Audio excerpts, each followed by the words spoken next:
moving from place to place. Good morning, good morning, morning, good morning, morning.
put a smile on your face when you're moving from place to place. Good morning, good morning, morning, good morning, morning.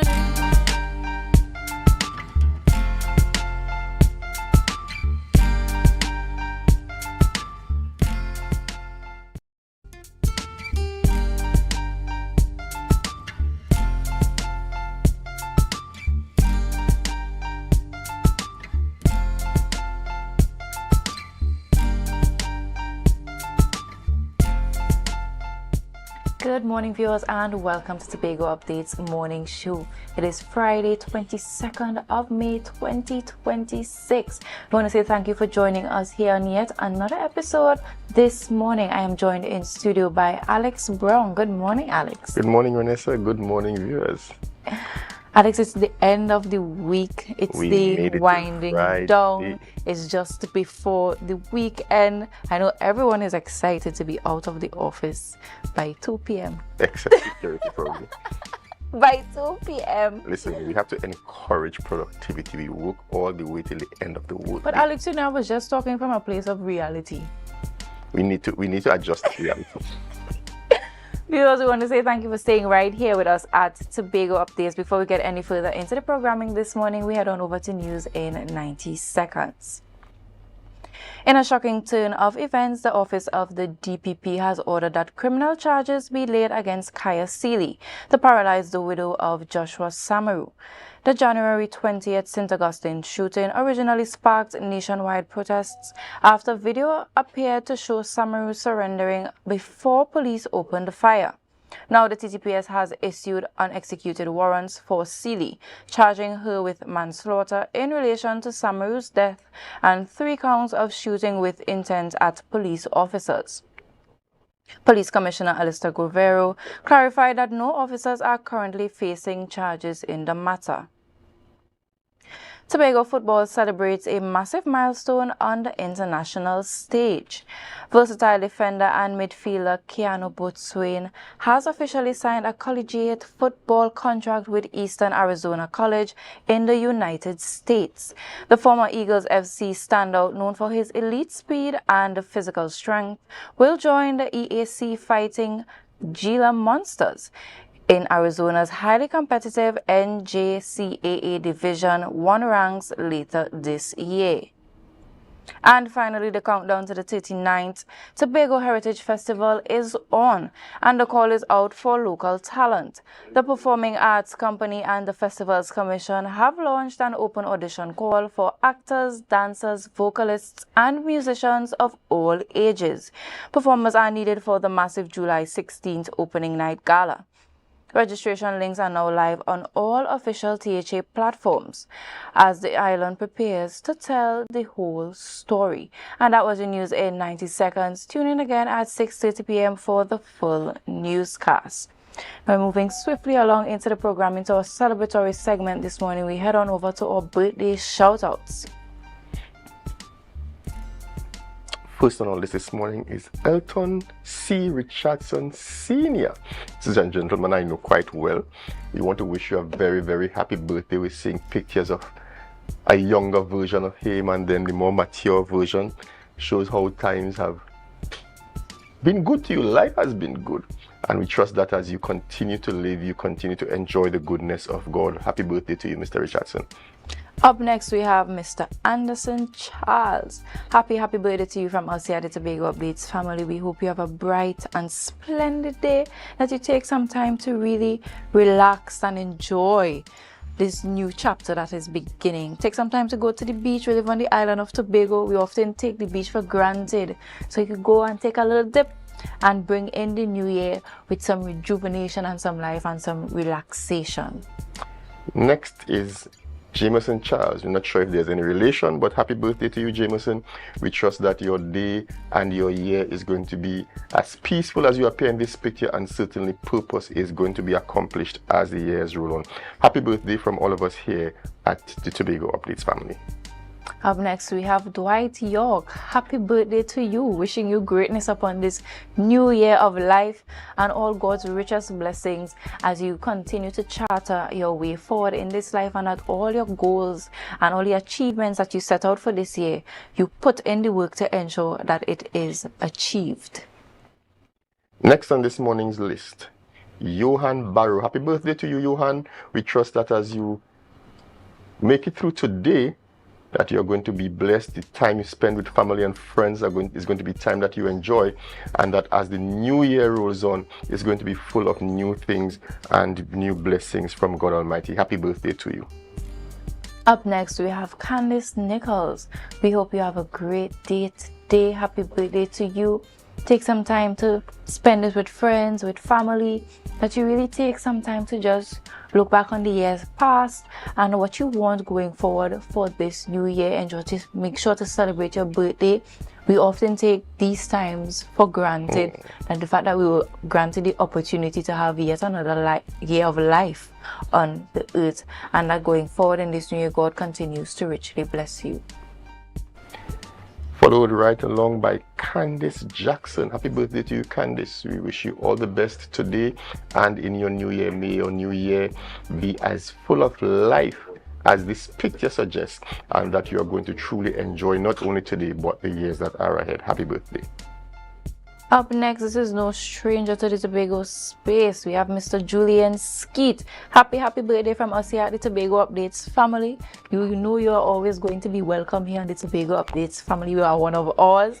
But we are sending birthday greetings from Laverne, Lavian, and the rest of the family. We hope you have a great day today and that you continue to make pathways for young people. I've known Mr. Skeet through his work with the young people, and I want him to continue to charter that territory. He has a love for young people, and that God will continue to grant him to grant him life so that he can continue to do all of these things, not just for himself but for all the young people of Tobago and by extension Trinidad and Tobago.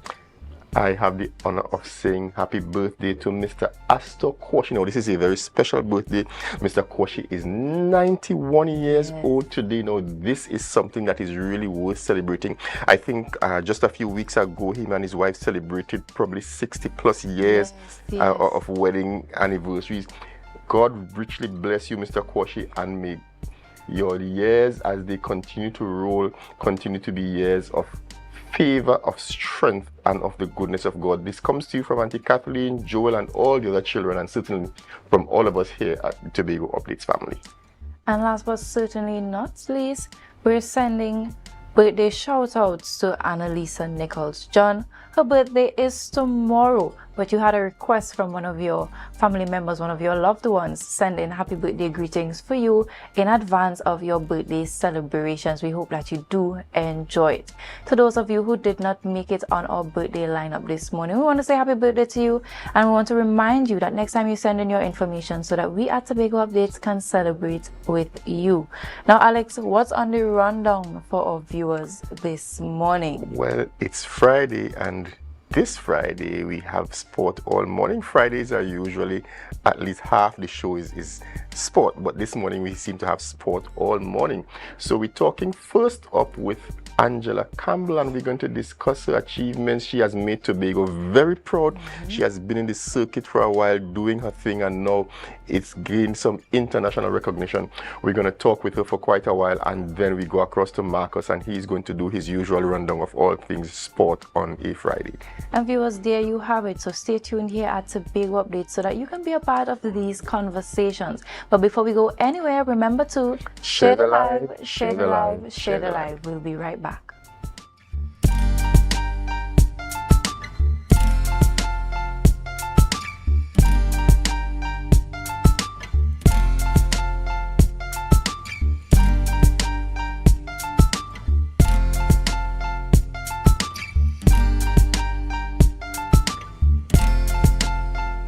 Sofa Factory is here in Tobago.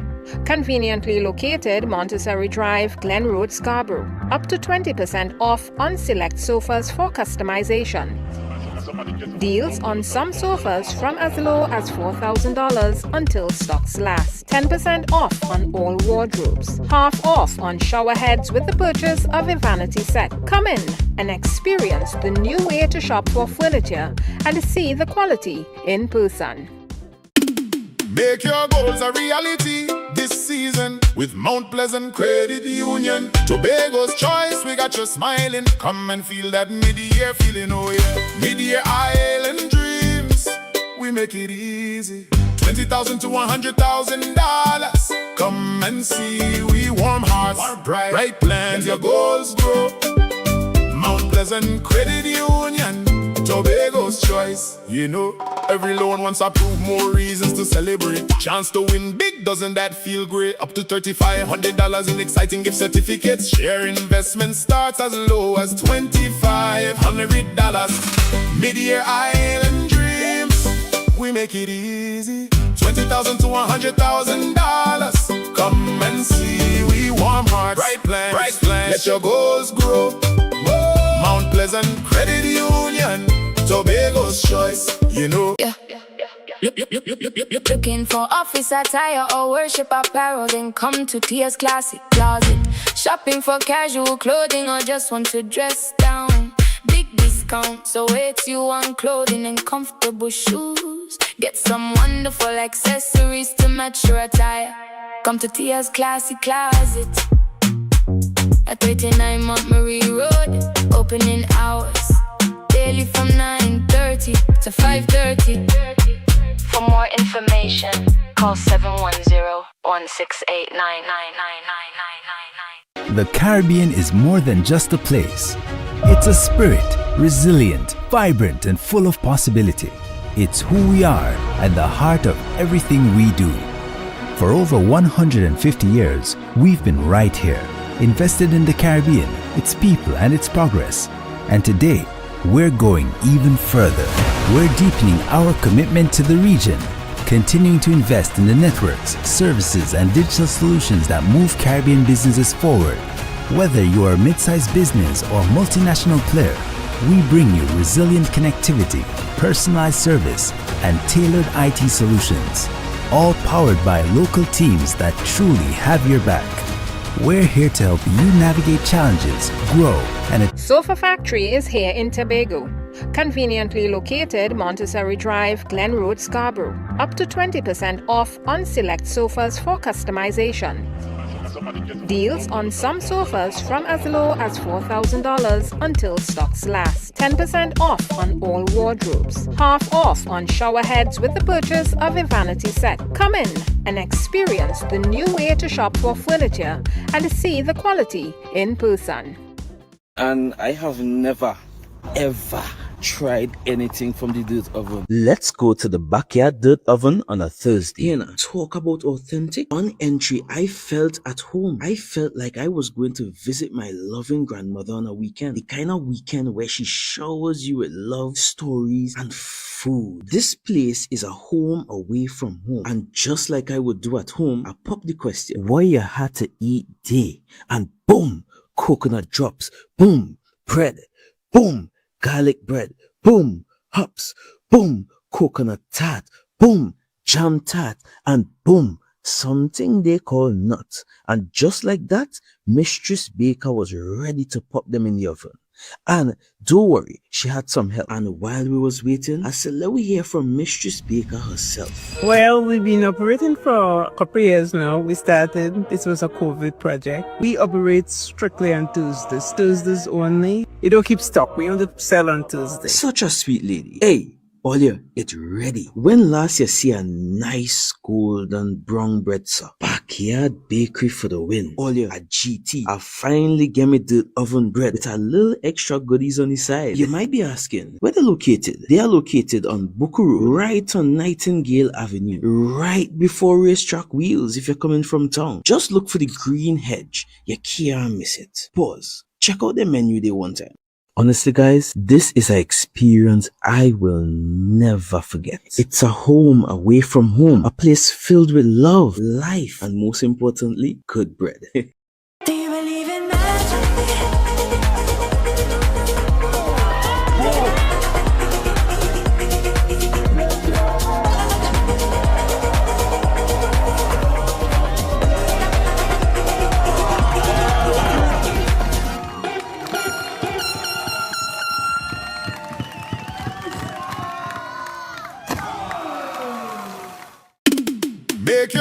a reality this season with Mount Pleasant Credit Union. Tobago's choice, we got you smiling. Come and feel that mid-year feeling, oh yeah. Mid-year island dreams, we make it easy.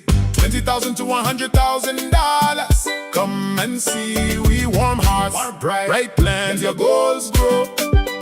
Mount Pleasant Credit Union, Tobago's choice. You know, every loan wants to prove more reasons to celebrate. Chance to win big, doesn't that feel great? Up to $3,500 in exciting gift certificates. Share investment starts as low as $2,500. Mid-year island dreams, we make it easy. $20,000 to $100,000. Come and see, we warm hearts, bright plans, let your goals grow. Mount Pleasant Credit Union, Tobago's choice, you know. Looking for office attire or worship apparel, then come to Tia's Classic Closet. Shopping for casual clothing or just want to dress down. Big discount, so it's you on clothing and comfortable shoes. Get some wonderful accessories to match your attire. Come to Tia's Classic Closet at 39 Montgomery Road. Opening hours daily from 9:30 to 5:30. For more information, call 710-168-9999999. Put a smile on your face when you're moving from place to place. Good morning, good morning, morning, good morning, morning.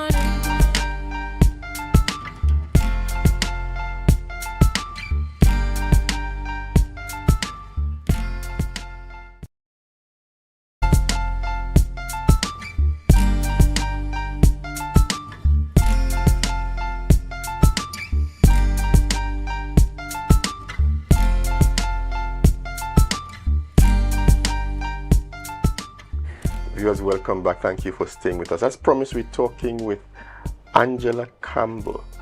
Angela has made Tobago justifiably proud in the very recent past.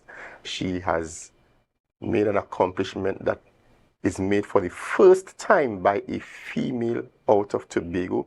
She has been carded on the International Bodybuilders Federation. Good morning to you and welcome. Good morning and thank you. Let's start with question probably everybody want to ask. What made a woman want to get into bodybuilding?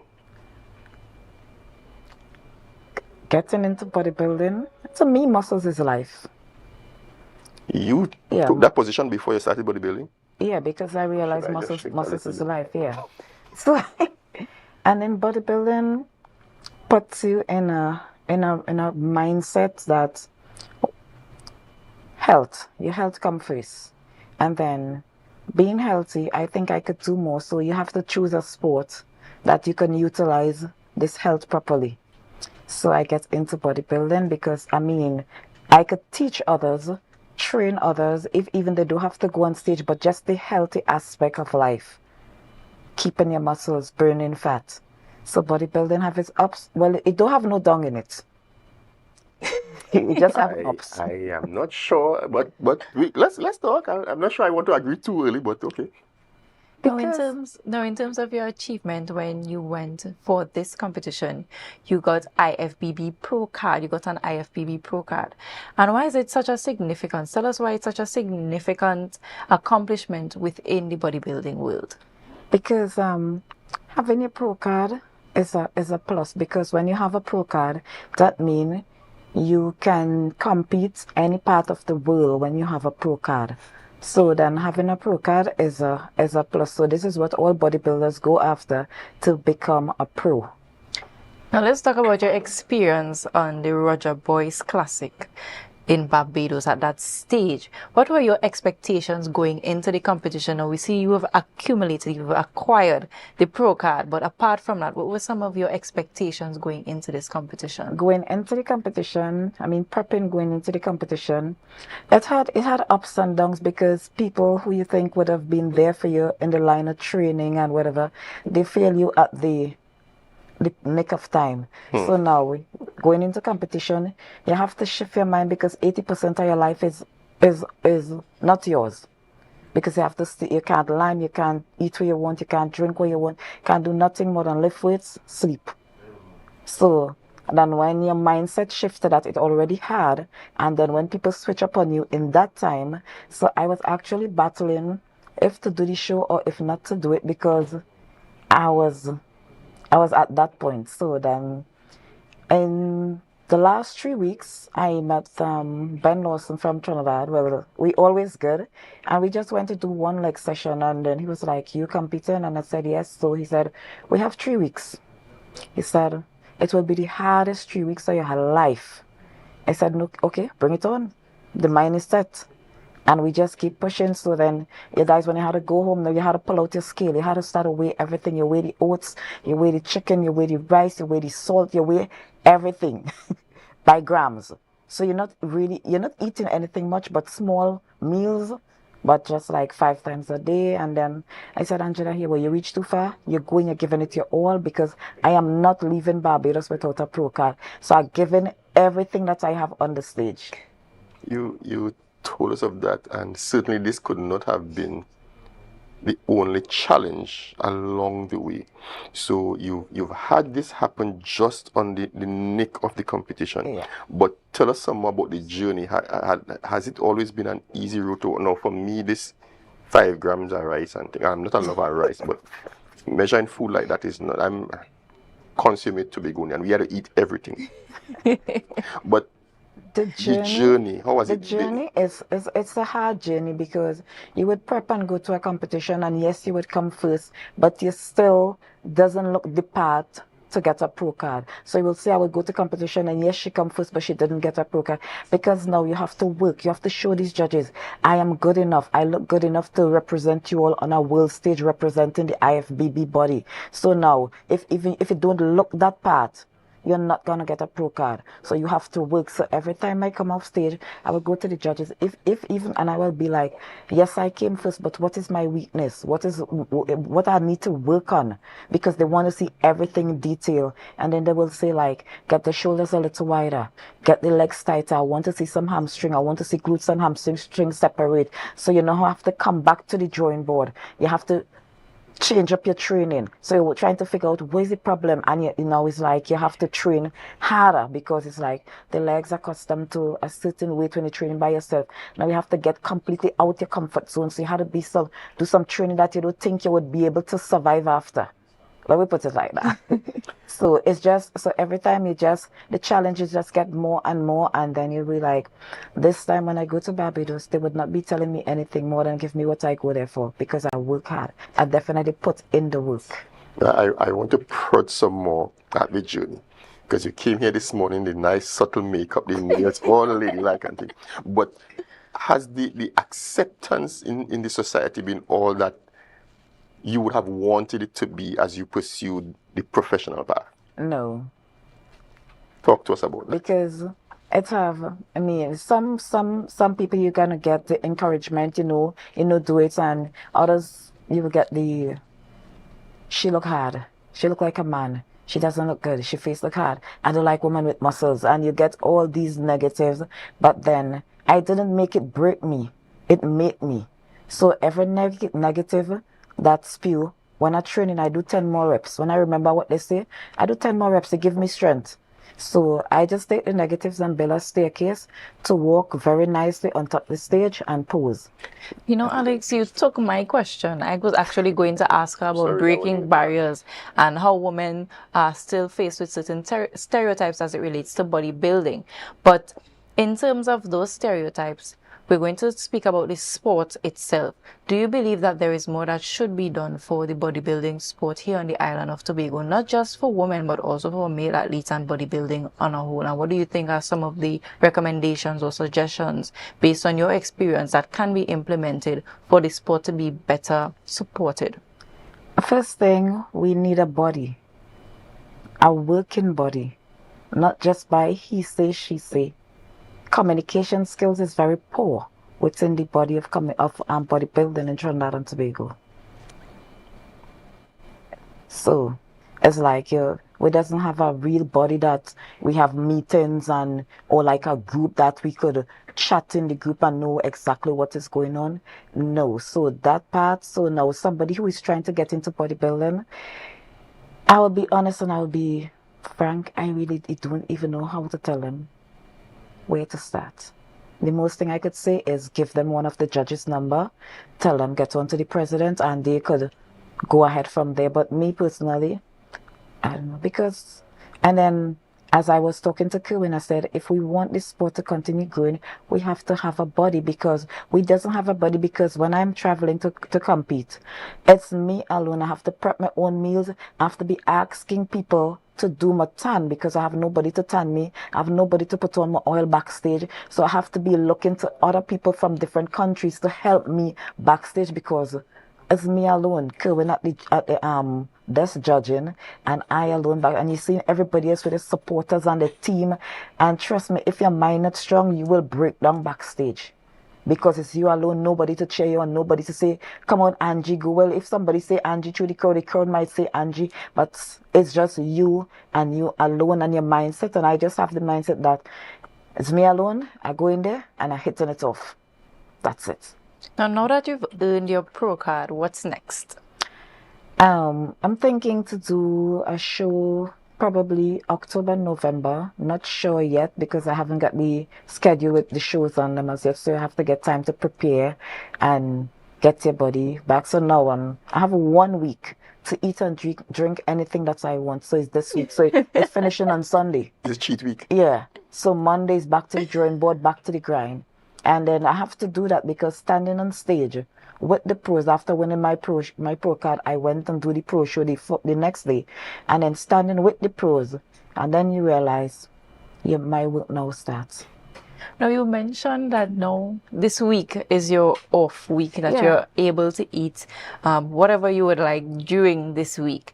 Tell us, what does a typical eating day look like? Because we've spoken about the training, but let's talk about the diet. I don't think a lot of individuals, you've mentioned that we have to weigh by grams.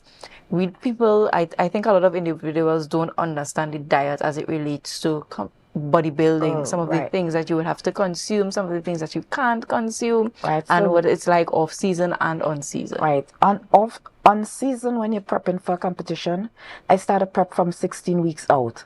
So you mean you're cutting back on rice, you're cutting back on flour. So we use more like sweet potatoes, yam, because the starch in them does not do anything to the body to give you any weight. So we bake them, we come down to vegetables, and as we come down, as the months going down, we start cutting back on like the vegetables, because as a female, your body tends to hold water from the vegetables. It would work with a male, but not with a female. Female journey is harder because we had a study with estrogen could rise, cortisol could rise, hormone change, your body holding water. So we have these things to deal with. So now you had to watch everything you eat. So when you come down to the grams, it's like 60 grams of basmati rice, that is 2 meals. 80 grams of chicken to that. Yeah. 30 grams of oats, that's your breakfast with 4 boiled eggs. Yeah, this is the kind of, we go down, and then go in the afternoon now, closer to the competition, we come off all carbs. No carbs. So it's just chicken breast or fish. The stomach will tell you, I don't want this. Sometimes you sit and you're crying for food because you're hungry and you can't eat it, and you're studying somebody dieting because they want to win, and if you eat, you might fall off. And so it's a battle. It seems like a significant challenge. Yeah. But it's a discipline, a real discipline, and I want you to get to that point, because nothing is really achieved easily. No, you have to go through. How does the Tobagonian, and I go back to our culture, because at least every other week we have harvest somewhere, we had to try and eat everything in the village, and then we move to the next village and try to eat everything there. And even the way we prepare food, especially on a Sunday in our homes, this doesn't do well for the bodybuilder. How does the Tobagonian adjust, given our culture, to the discipline that is required for dieting bodybuilding? Dieting in bodybuilding as a Tobagonian, you definitely have to be disciplined. Your mind is everything. What your mind say, the body move. If the mind say no, the body won't do it. The mind say yes, you would go through. But what we have to try to do is portion, because we have to learn portion control, and not consuming too much carbs in one meal. So we really have to get some discipline where food is concerned. And when I'm off season and I'm not prepping for a competition, I still eat like I have competition 3 months ahead. So I still watch what I eat and I watch my portion. Yes, in my get a day, I just decide to eat anything, but I still, so if I buy a roti today, I will not eat the whole roti at the same time because the body's going to store it as fat. But if you cut that roti in half and you use half earlier and half in the evening, because you bring it to a portion, the body uses it as strength. So we don't try to just push all the food one time. We space it out. Yeah, tricks to the trade. Everything has... That's very interesting. Now, if you had to choose one, would you say that physiques are built more in the gym or in the kitchen, and why? Or is it a combination of both? It's built in the kitchen. The gym gives you strength and tone the muscle. The kitchen decide if you see the muscles or if anybody see it. You are what you eat. Awesome. Now, viewers, there you have it. This morning we had Angela Campbell here to talk about her achievements and earning pro status and having the ability to now travel all over the world to compete in bodybuilding competition and continuing to make Tobago and by extension Trinidad and Tobago very proud. Thank you so much for coming on this morning and sharing with us a bit of your journey, and congratulations to you. And with all the achievements, I still remain humble. Yes, I am. That is a good note to end on. Now, viewers, stay right here. We'll be right back. But remember to share the live, share the live, share the live.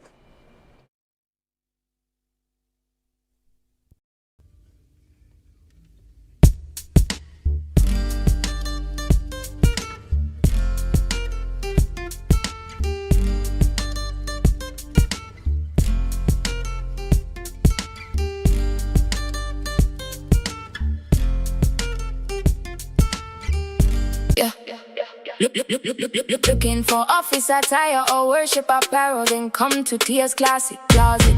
Shopping for casual clothing or just want to dress down. Big discount, so it's you on clothing and comfortable shoes. Get some wonderful accessories to match your attire. Come to Tia's Classic Closet at 39 Montgomery Road.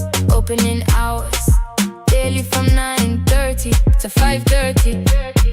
For more information, call 710-168-99999. Do you believe in magic?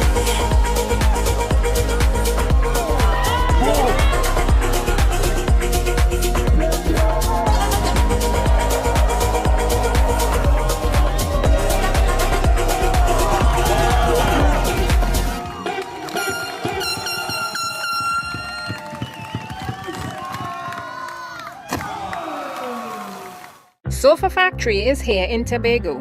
Conveniently located Montessori Drive, Glen Road, Scarborough. Up to 20% off on select sofas for customization.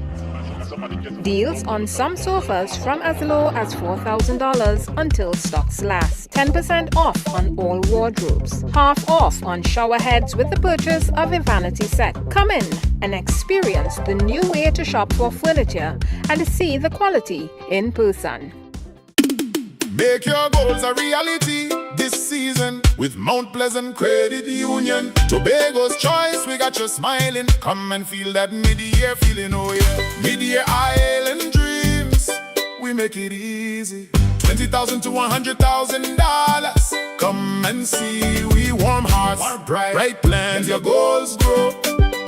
Mount Pleasant Credit Union, Tobago's choice. You know, every loan wants approved, more reasons to celebrate. Chance to win big, doesn't that feel great? Up to $3,500 in exciting gift certificates. Share investment starts as low as $2,500. Mid-year island dreams, we make it easy. $20,000 to $100,000. Come and see, we warm hearts, bright plans. Let your goals grow. Mount Pleasant Credit Union, Tobago's choice, you know. The Caribbean is more than just a place. It's a spirit, resilient, vibrant, and full of possibility. It's who we are at the heart of everything we do. For over 150 years, we've been right here, invested in the Caribbean, its people, and its progress. And today, we're going even further. We're deepening our commitment to the region, continuing to invest in the networks, services, and digital solutions that move Caribbean businesses forward. Whether you are a mid-sized business or multinational player, we bring you resilient connectivity, personalized service, and tailored IT solutions, all powered by local teams that truly have your back. We're here to help you navigate challenges, grow, and achieve your goals with practical solutions, reliable networks, and a partnership rooted in trust and your long-term success. Liberty Business, rooted in the Caribbean, committed to you. Early prostate cancer has absolutely no signs or symptoms, and that's why we strongly push the men once a year, get out there and get screened with a digital rectal examination and a PSA, prostate-specific antigen, a blood test. Any PSA above 4 is abnormal. All men, once they hit 40 years of age, go and have that PSA test done. Be viewing Caribbean Medical TV on this station. Welcome to Tobago Glass Supplies Limited, where innovation meets excellence and the service reigns supreme. Our commitment is simple: to provide high-quality, innovative aluminum, vinyl, and glass solutions for both commercial and residential spaces. At TGSL, we don't just meet needs, we exceed expectations. Our range includes the finest aluminum cladding options, setting new standards in durability and style.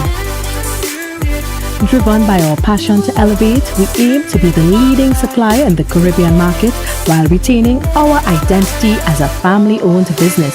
Because at Tobago Glass Supplies Limited, it's not just about products. It's about relationships, it's about you. Innovation, quality, service. That's Tobago Glass Supplies Limited.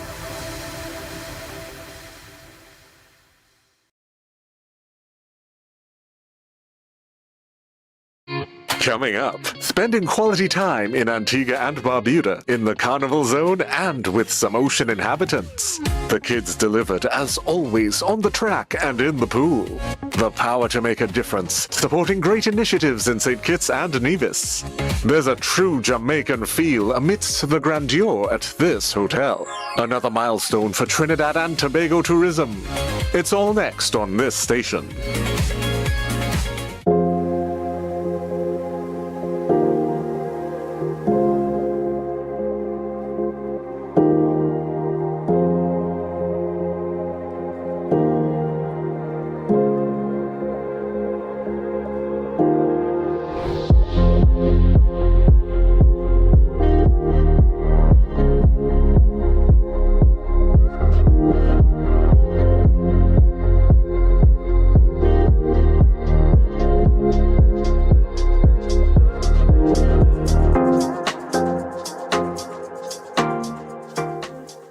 The Caribbean is more than just a place. It's a spirit, resilient, vibrant, and full of possibility. Rooted in connection, driven by community. It's who we are and the heart of everything we do. For over 150 years, we've been right here, invested in the Caribbean, its people, and its progress. And today, we're going even further. Liberty Business, rooted in the Caribbean, committed to you.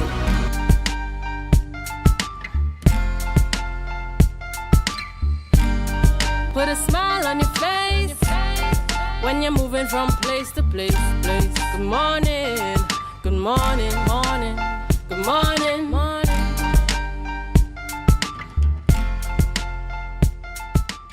Viewers, welcome back to Tobago Update Television. We are into the sporting segment here on Friday, 22nd May.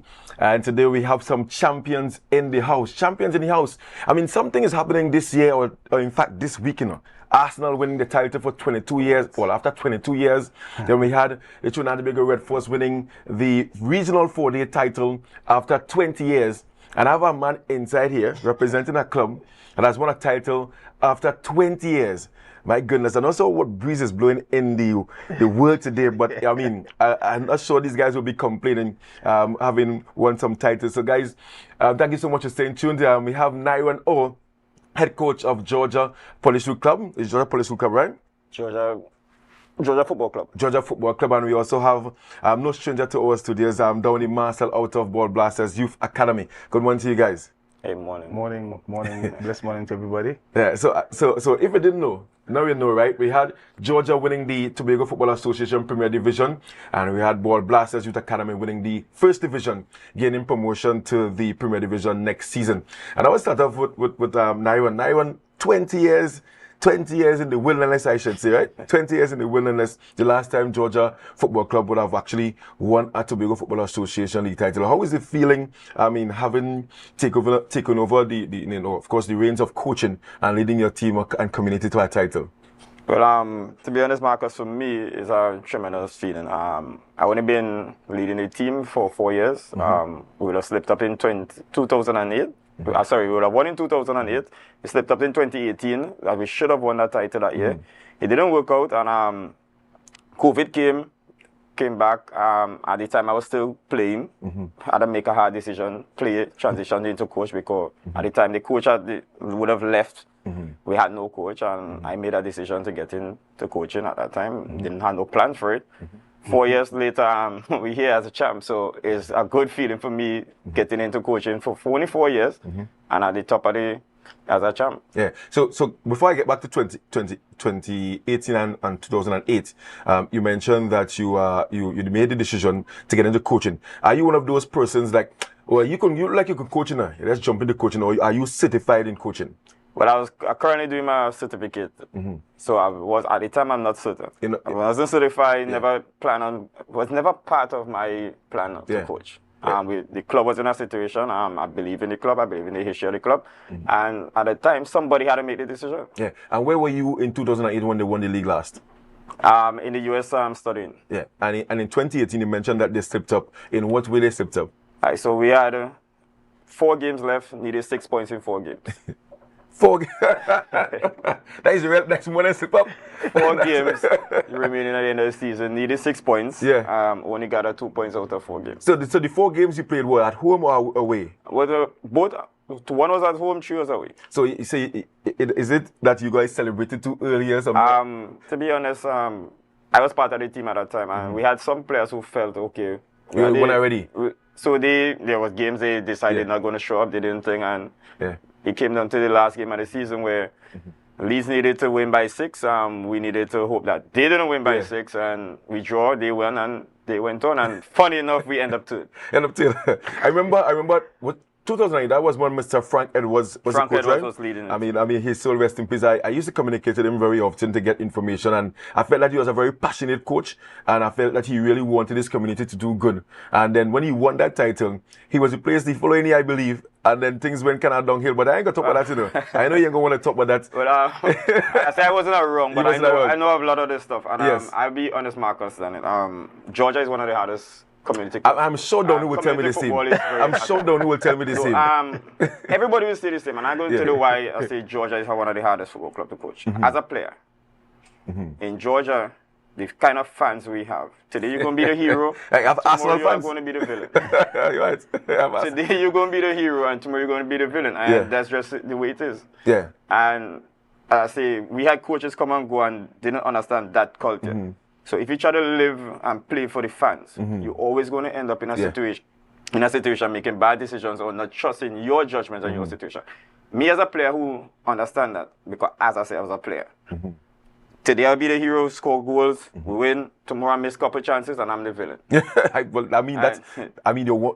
As any fan, any community, you want a team to win all the games. So, as I say, I come in and understand that. And leading the team at this for the last 4 years, had to make hard decisions that the fans didn't accept. Yeah. Hard decisions such as? We had games where certain players, based on the game, our coach is going to make a decision. Are you healthy or not? Am I going to play you or not? Am I going to rest you? Fans come to see certain players play. That's just the reality. The star boys. They come to see them play. And before I really get into your season, Naiwan, I want to jump in here with the Ball Blasters team, the youth academy, the Ball Blasters Nation. I mean, they have started a movement here in Tobago, and I kind of like it because all of us, we follow the EPL, we follow sports around the world, and we know that your strongest link is your support base. And when you look at the Ball Blasters Academy, Downey Marcel, I want to say congratulations to you and your team. First season in the First Division. division and you have actually taken the title and gained promotion. Has it sunk in yet for you guys? Yes and no. To be quite honest, we are really grateful. To be quite honest, you know, we have a young bunch, and it was always the plan. You know, as soon as we reach to adult football, mind you, last year it was one division last season. Yes, yes. But we just happened to come in this time when they split it in half and have Premier and First Division. So and also we had to navigate that tricky secondary school period because most of our boys are going to secondary school. And then they can't play secondary school football and play Premier. No. Ah, right. So the first part of the season was a bit tricky for us. We had some old players. Imagine Joel Sampson had to save Nutty. It was really tricky in the beginning. So you played and scored a goal. Yeah, well, miracles do happen. Come on, Marcus. You know, but you know, all in all, we give thanks to everybody who you know, came and be a part of the what I call the journey to premiership. You know, some players started off, they fall off because when those boys came out from school, they were running 100 miles per hour. So you know, we unbeaten for a very long time because Mount Pleasant, it was the opposite to us at Mount Pleasant. Mount Pleasant started off with their strongest team, and then they had to go to tier 2. Right. While we started off, not with our strong, but we had a better finish. I'm sure you looked at the schedule and you knew that would have happened. Well, you still have to play the games, because the game is not won until you play the game.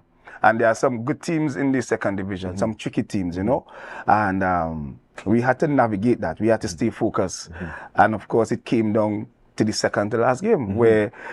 Had Mount Pleasant won that game, they would have won the league with one game to go because they were 1 point in front of us. So we had to win that game in order to give ourselves a chance to play Goodwood. Yeah, what was the final score in that game? Mount Pleasant? Yeah. 5-1, I think. So you won the game 5-1? Yes. And who were your scores in that game?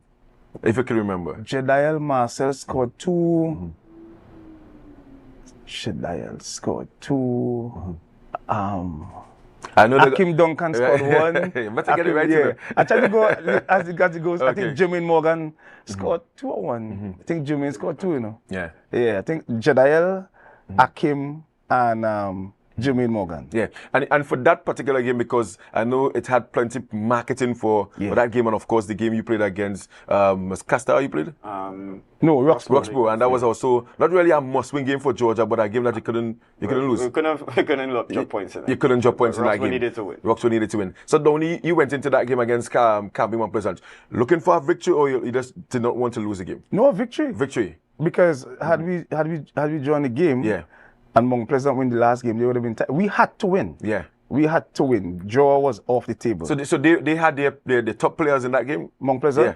Well, they had the players from since the resumption of the tier 2. Right. So they would have had their players all the way down. Yeah. And then take us into the last game against Goodwood. I mean, that was a blowout. Well, Goodwood came with 5 or what?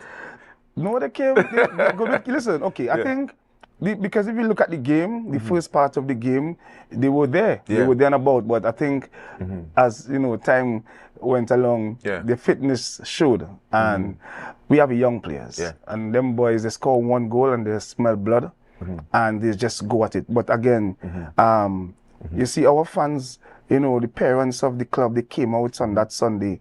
And, you know, it was like you're playing some kind of Premier League game where you see all your fans. Yes. So, you know, the boys rose to the occasion, and for me, I don't take any game for granted. So every single game, Marcus, we train and prepare as though it's a final. We don't care who is the opponent. We don't discredit no team. I think we beat Goodwood 6-0 in the first round. So no, footballers play on the day. So you know, it's a mental part of the game. I think that we're lacking locally. We just switch off quickly.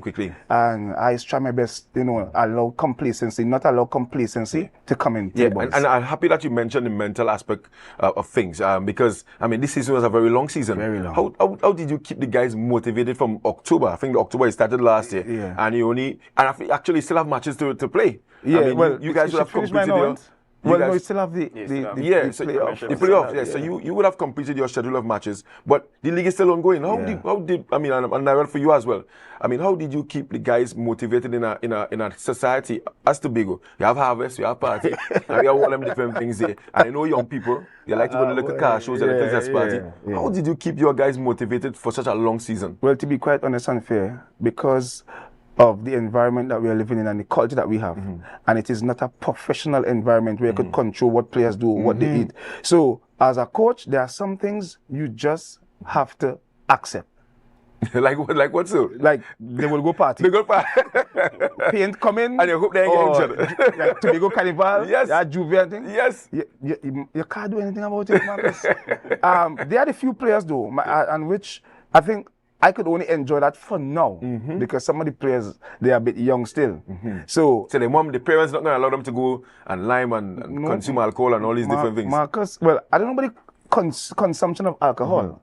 But in terms of going to Juve and boys 15-year-olds and 30 years going well, Juve, I mean, Marcus will live in. Well, I 40 something in a voice. But mind you, there are players who say, Coach, let me train. We don't want to go. And, you know, those are the things that motivate me. I think for the title this year, Marcus, you know, what is a really standout for Ball Blasters is that 99% of the players are the boys who started off the academy in 2018. And those, so our team is an average of the oldest player on the team outside of the coach Sandy, who's the assistant goalkeeper coach. Imani Forbes is the oldest player at 21. Right.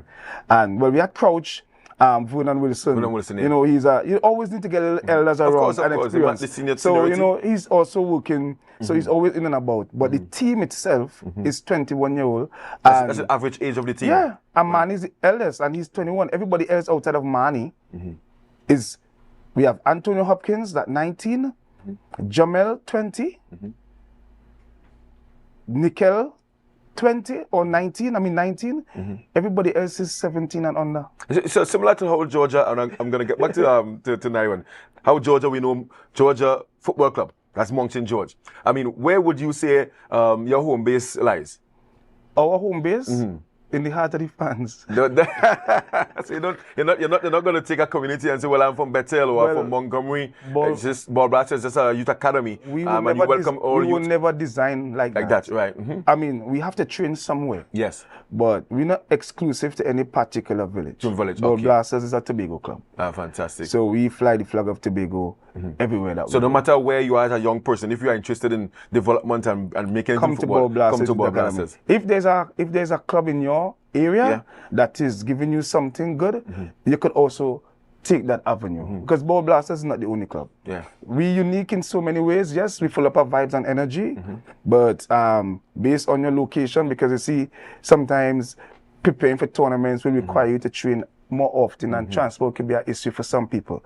But if you have the means and you have the transport and you want to be a part of something great, of course, Ball Blasters Youth Academy, we are there. So are you going to change this formula that you have started in terms of the average age of 21, and you are now going to the Premier Division next season? Are you going to look for some more seniority, or are you going to go with your core, which is basically young people? Well, with any good team and any successful manager, after a winning title, you want to maintain some degree of success, right? And I am also aware that secondary school football is going to resume again.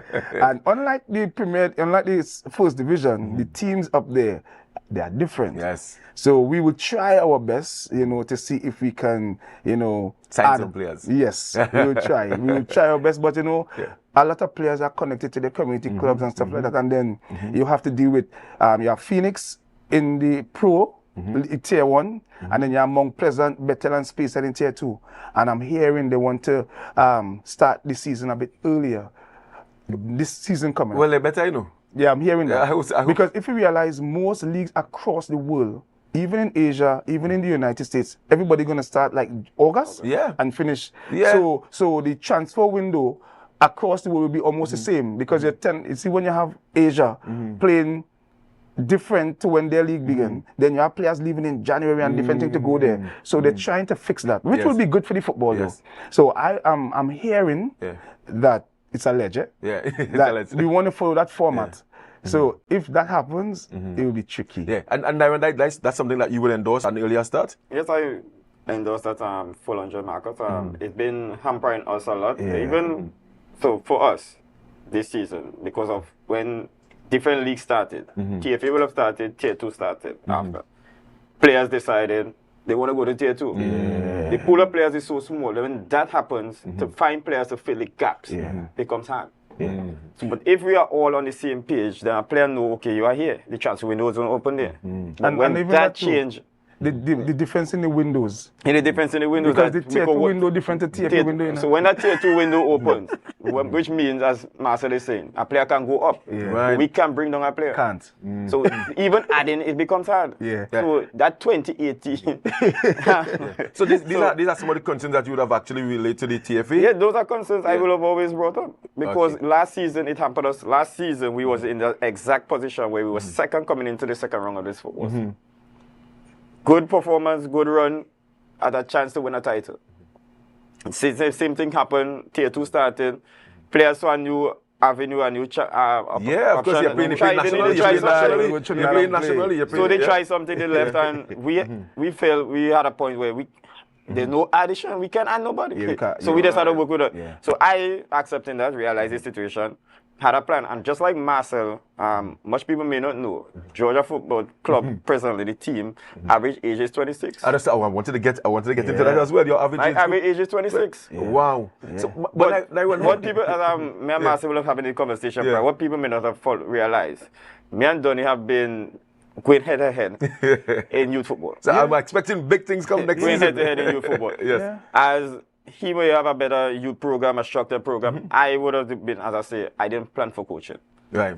But I knew they must have be a to have feeder. a pathway, they must have a feeder. So while playing, Mm-hmm. I would have take myself, I find some players in the community and I take them and I give them opportunities. And today, those players are with me. You know, I wish I had a photo of the Georgia, well, what we call Riverbank Oval, the Mountain George Recreational Ground. Because Nyron, I sure have told you many times, I think it's the best kept field outside the Dwight Oak Stadium in Tobago. It is. I think, well, at one point in time, I could tell you, Marcus, it was better than the Dwight Oak Stadium. Wow. Because, I don't know, for some reason, they weren't wetting the grass at the stadium. So when you go to Mountain George, you're seeing green. And not just the green, the designs and the patterns, international things. I think that's one of those grounds in Tobago, along with Moriah. Where the ground is located, I don't think we are using it to its full potential. They need to have a stand somewhere. Especially Moriah. Moriah is like, trust me, we need to spend some money. And develop. You know, and Mountain George is one of those grounds. The ground is a proper football field. Yes, but so Nyron, I mean, how do you manage maintaining the field, coaching your academy, and then coaching some fellas that you know very hard? Because I just tell people, I'm very fortunate to be exposed to a lot. So my journey in football will have started at age 5. Right. In the community of Mountain George? At age 5. In the community of Mountain George. So part of my history was my sister them always follow football. Right. I'm the only boy. So being the only boy at the 94 World Cup, my sister was back in Argentina. I decided I'm going to support Brazil. Know nothing about Brazil. You still support Brazil today? Still support Brazil. I say for US. Go ahead. That's fine. So with that being said, we always had that banter. Right. My mother always said, if there's one thing is going to happen to Nyron, it's either he's going to die playing football. Because his heart is there. His heart is there. So you're saying that what you do, your heart is always there. Fully. So as I say, I've been exposed to a lot. So while I was in the US, playing with Missouri Baptist University, I had the privilege of playing with a team called the St. Louis Lions. Owner came from Ireland and he was managing a club there. And he had his own space and I observed him manage his own field, manage his own program. Right. So that is something I saw, I see. And it's sometimes we look at those things and say it is not, you can't get it done. But I find time to do it. I just sent you a photo. I don't know if the thing, and I take time into those things. I would have went and studied grounds management because at the end of the day, we got to play the game somewhere. And the first part of playing the game somewhere is safety for all our athletes. That's very important. Safety. Yeah. So a venue may look good and everything, and then the surface is horrible. And a player getting ready for nationals, pro, something, trial somewhere, go on that surface to play a game, damage his ankle, something happened. He now lost an opportunity because that surface wasn't prepared properly for him to be able to do his drill. And before we wrap up, because we're looking to wrap now, it have so many recreational grounds throughout Tobago, and I like the fact that they are in communities. And I feel like if we really had to get the sport up and running and get the support from the communities, you need to take the football in the communities. All well and good that we have the Dwight York Stadium. Look at this, folks. This isn't the Dwight York Stadium. This isn't in New York. This is not in England. This is Monks in Georgia. This is Monks in Georgia, maintained by Naiwan, or head coach of the Georgia Football Club. And if we can have this standard, Canaan Monaco, Roxborough, wherever the gongs are, show us me Downey and Naiwan, the performance will lift. Because players, like in Canaan Monaco, we haven't had Canaan Monaco for like 5-6 years because of the old field. Because of the old field. Why can't we have all guns maintained like this, Naiwan? I need to tell her to come and Canaan from here. This is impressive. This is very impressive. Because I can tell you why, but it's too controversial. But anyhow. And growing up in Monks and George, people may not know the history. The space you see now is a small space. That ground was built by community members. Who work at different areas in the Baba Green area, in the upper the Corrie.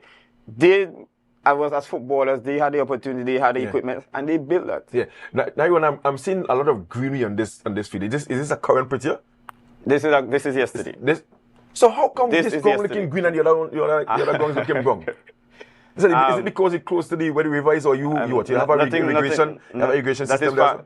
Okay. As you can see, if you look down the center, you see some sprinkler lines. It is simple. Right. We are free to realize we as humans need to be hydrated. The grass need to be hydrated. So, Naiwan, have you had a conversation with the Tobago House of Assembly Division of Youth Empowerment and Sport about the other recreational guns? And I mean, the system, the method that you have applied here, can that be applied at other guns and have the same results? Yes, the conversation as an employee in the division, I've been working along with the secretary, and I continue to make the recommendations because at the end of the day, Marcus, for me, having knowledge and not sharing it is a waste of time. And as I say, I have a passion. I have children, they may be playing something, and I came up at the time. Georgia was never like that. Right. The community members will tell Georgia was never like that. Georgia, in the dry season, you did not want to play in Georgia. Wow. Naiwan, by commendation. And Donny can tell you, he called me one day and said, Naiwan, I have to commend you. Because I will prefer to play any game in Georgia right now in the dry season. You have to give credit. And, I saw the ground and I called him and said, Naiwan, you're doing a fantastic. I had to do it, Marcus. Because I was taken aback, like, what the hell is this? I saw him posted it. I said, wait, Naiwan, but where in the world are you? He said, no, I'm in Georgia. No, in Georgia. We actually played a couple of practice games there. I had a team from Trinidad came up and I said, Naiwan, I come along to Georgia in a practice game because I won good games. Yes. But he mentioned something earlier on, and Naiwan and I were teammates once upon a time for Tobago United. And he went, he studied, come back, and I've always given him the respect, and he could tell her that. Call him every time. Now when I want to practice game, I'm playing. I want to play against Georgia. Even for the youth league, right now, we playing in the TTFA youth league. Yes. Naiwan is playing in the Premier Division. I would have gone up to Monks and George. My U17 or U20 would have played against the senior team. So we have that relationship. And I'm really happy to see that ask him. He invited me to the sports camp. That was just before COVID. And I'm like, after COVID, Naiwan, why are you not opening a youth academy? Ask him. I said, boy, you need to take over the football. You don't have time and your family. I said, Naiwan, you need to take over Monks and George football because Monks and George, all the years I know, is one of the most talented villages in Tobago when it comes to football. All them fellas, good fellas. And I'm really happy to see where Naiwan is now with the team, and I hope he continues, and I hope, again, he has something that I don't have. He have a community behind him. Yes. And which is really, really good. Right? So all the best Naiwan going forward. Congratulations to Monks and George. I'm looking forward to this matchup in the Premier Division next season. Before you guys go, I mean, any particular player or players that stood out for you guys you want to highlight and mention? Well, I must give thanks to Ken Allen. He would have signed a defender. He would have signed with us. One of the only players we were able to sign So you have players that you have on like a salary scale, or no, okay. You use the word signing as register, right? No salary, no paper. I say salary, yes. Salary. But as Donny would have mentioned, Marcus, as I say, understanding the culture of Georgia. I came as a coach, you want to win. Yes. At this level, it's not about development. It's all about winning and you getting your resume up and you setting your platform. And we had to make some change. So 7 out of our players, 7 out of our starters is outside players, out of the community. And I say I must give thanks to Ken Allen, a defender. He came in after we was in some challenges. I'm very solid. Ken Allen from Mongrace. Mongrace, okay. Mongrace and Monkey. Call him my nickname, man. Bobo. Miguel Bigat. Right. Jason Washington topping the table. With and he came in because I had Mr. Alfred last week and he spoke about him coming in on the late half. Yeah, so he picked up his scoring on the late half in the second round and finished with 10 goals. Yeah. Young Justin Bernard, 15 years of age. Fantastic. And as I say, I always incorporated young players into my team since I started Marcus. Yeah. Because I was given an opportunity at a young age, and I understand. Yeah. If you have good young players, you have to know to use them. You have to give them, they may not get much playing time because they are good quality players, but they need to be around to understand the culture, to understand the journey, to understand, get that experience. They need to be there. Very well. And Dolly, any outstanding? But to me, it was a team I know, you know, but the real MVP is our fans. Yes. And, you know, Mother's Day, I will never forget that Sunday, and they came out in the numbers. And even the Thursday after we played Goodwood, and, you know, they came out. And we are grateful for that. You know, we have a strong management team, the managers and the medics, assistant managers, and the admin staff at Ball Blasters Youth Academy. You know, so everything about Ball Blasters Youth Academy is about the holistic part of the club. Is an engine. Sometimes you don't see it, but it's working really, really hard. So thanks to all the admin staff, all the managers, and the fans. Special thanks to you and the players, of course, guys.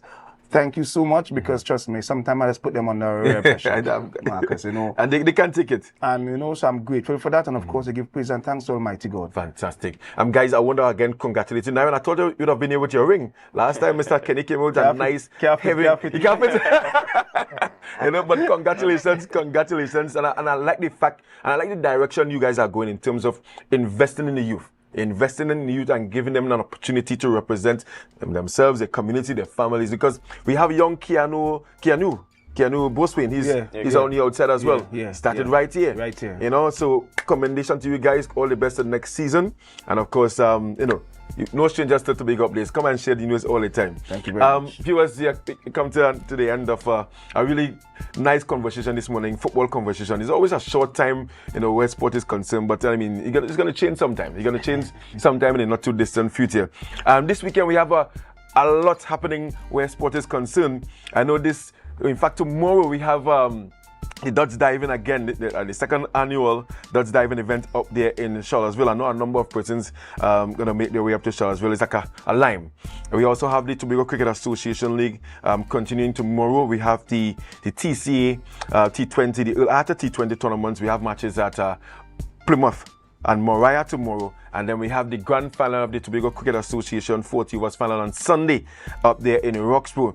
We also have over 50 tournaments happening right here in Tobago. Yes, I know you guys didn't know that. Starting on Sunday, we have a Tobago team in it, a Trinidad team, and we also have some teams from outside Trinidad and Tobago competing in this tournament that's going to take place from Sunday until next Saturday. And then we have the mental health 5K run walk tomorrow in Canobay. That's something that you guys have to look forward to. Yes, of course, the Tobago Cricket Association 40 final. CMB United taking on Scarborough Mason Hall, be there at Roxborough.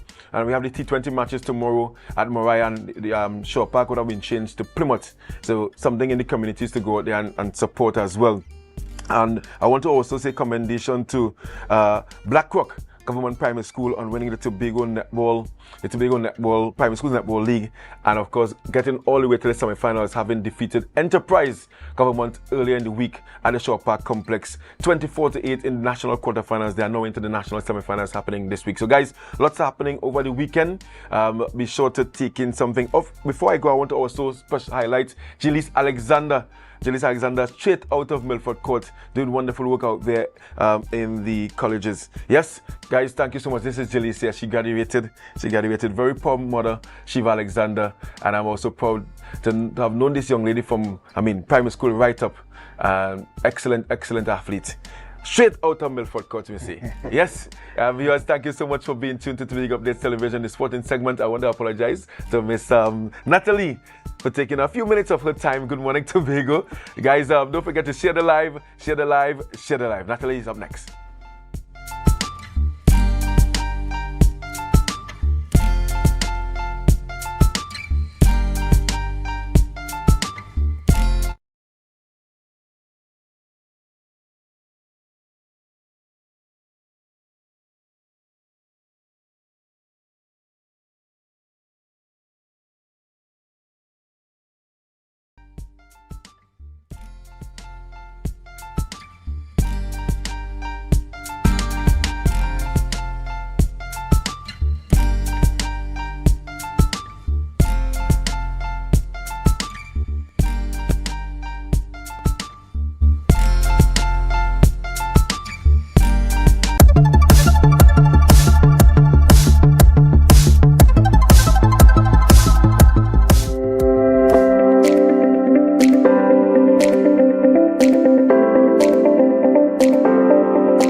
This morning we spoke about gut health and bring from chaos to calm.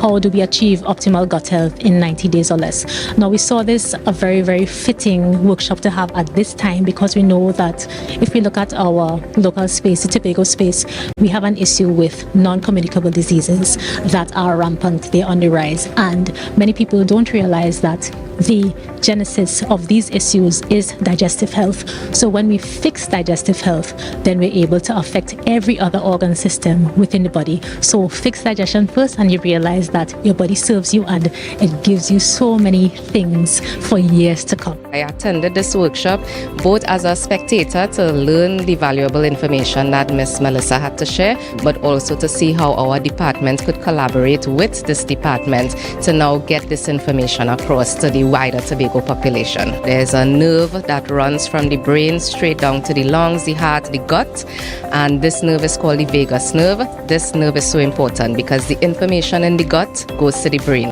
where we produce serotonin 90 to 95% in the gut. So people think we have to, focus on antidepressants and these things, but no, sometimes we could fix our mental health by focusing on the foods that we eat.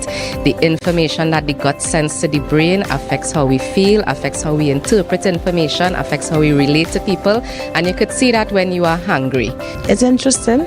And I could come back again and find out more things about your body. At this stage in life, we need to pay attention to our diets, what we eat, determine our health in the future. Start with digestive health. If you're having any signs, symptoms, or diagnosis, we always look at the 3 roots: digestion, inflammation, and genetics. Once we can target those 3 roots, any sign, symptom, or diagnosis can change its expression, and we'll just be a healthier island as a result.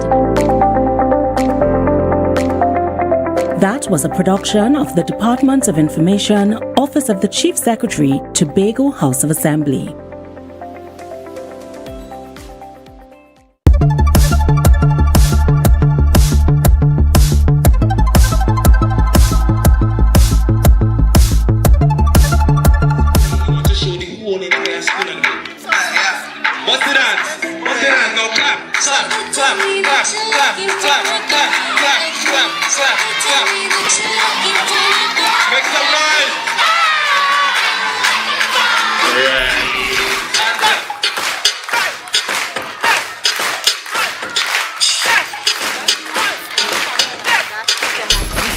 This year we visited over 15 schools across Trinidad and Tobago, and our hope and our goal is to preach, teach, and inspire the next generation in order to be better students, better human beings, and even better performers.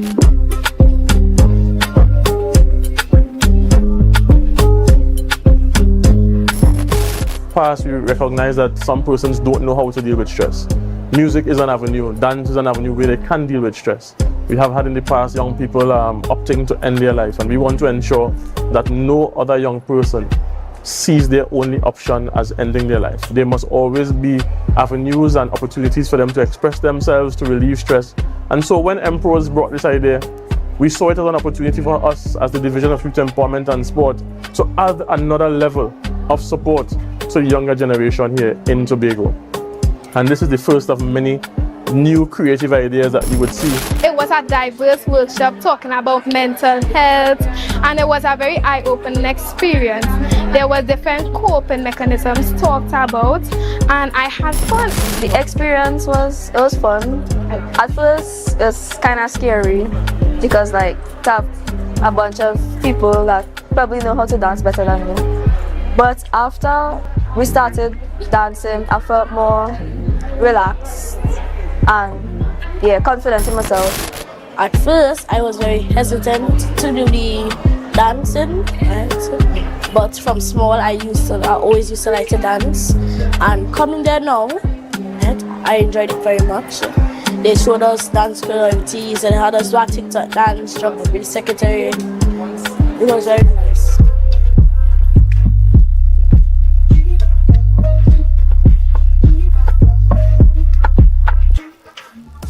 That was a production of the Department of Information, Office of the Chief Secretary, Tobago House of Assembly.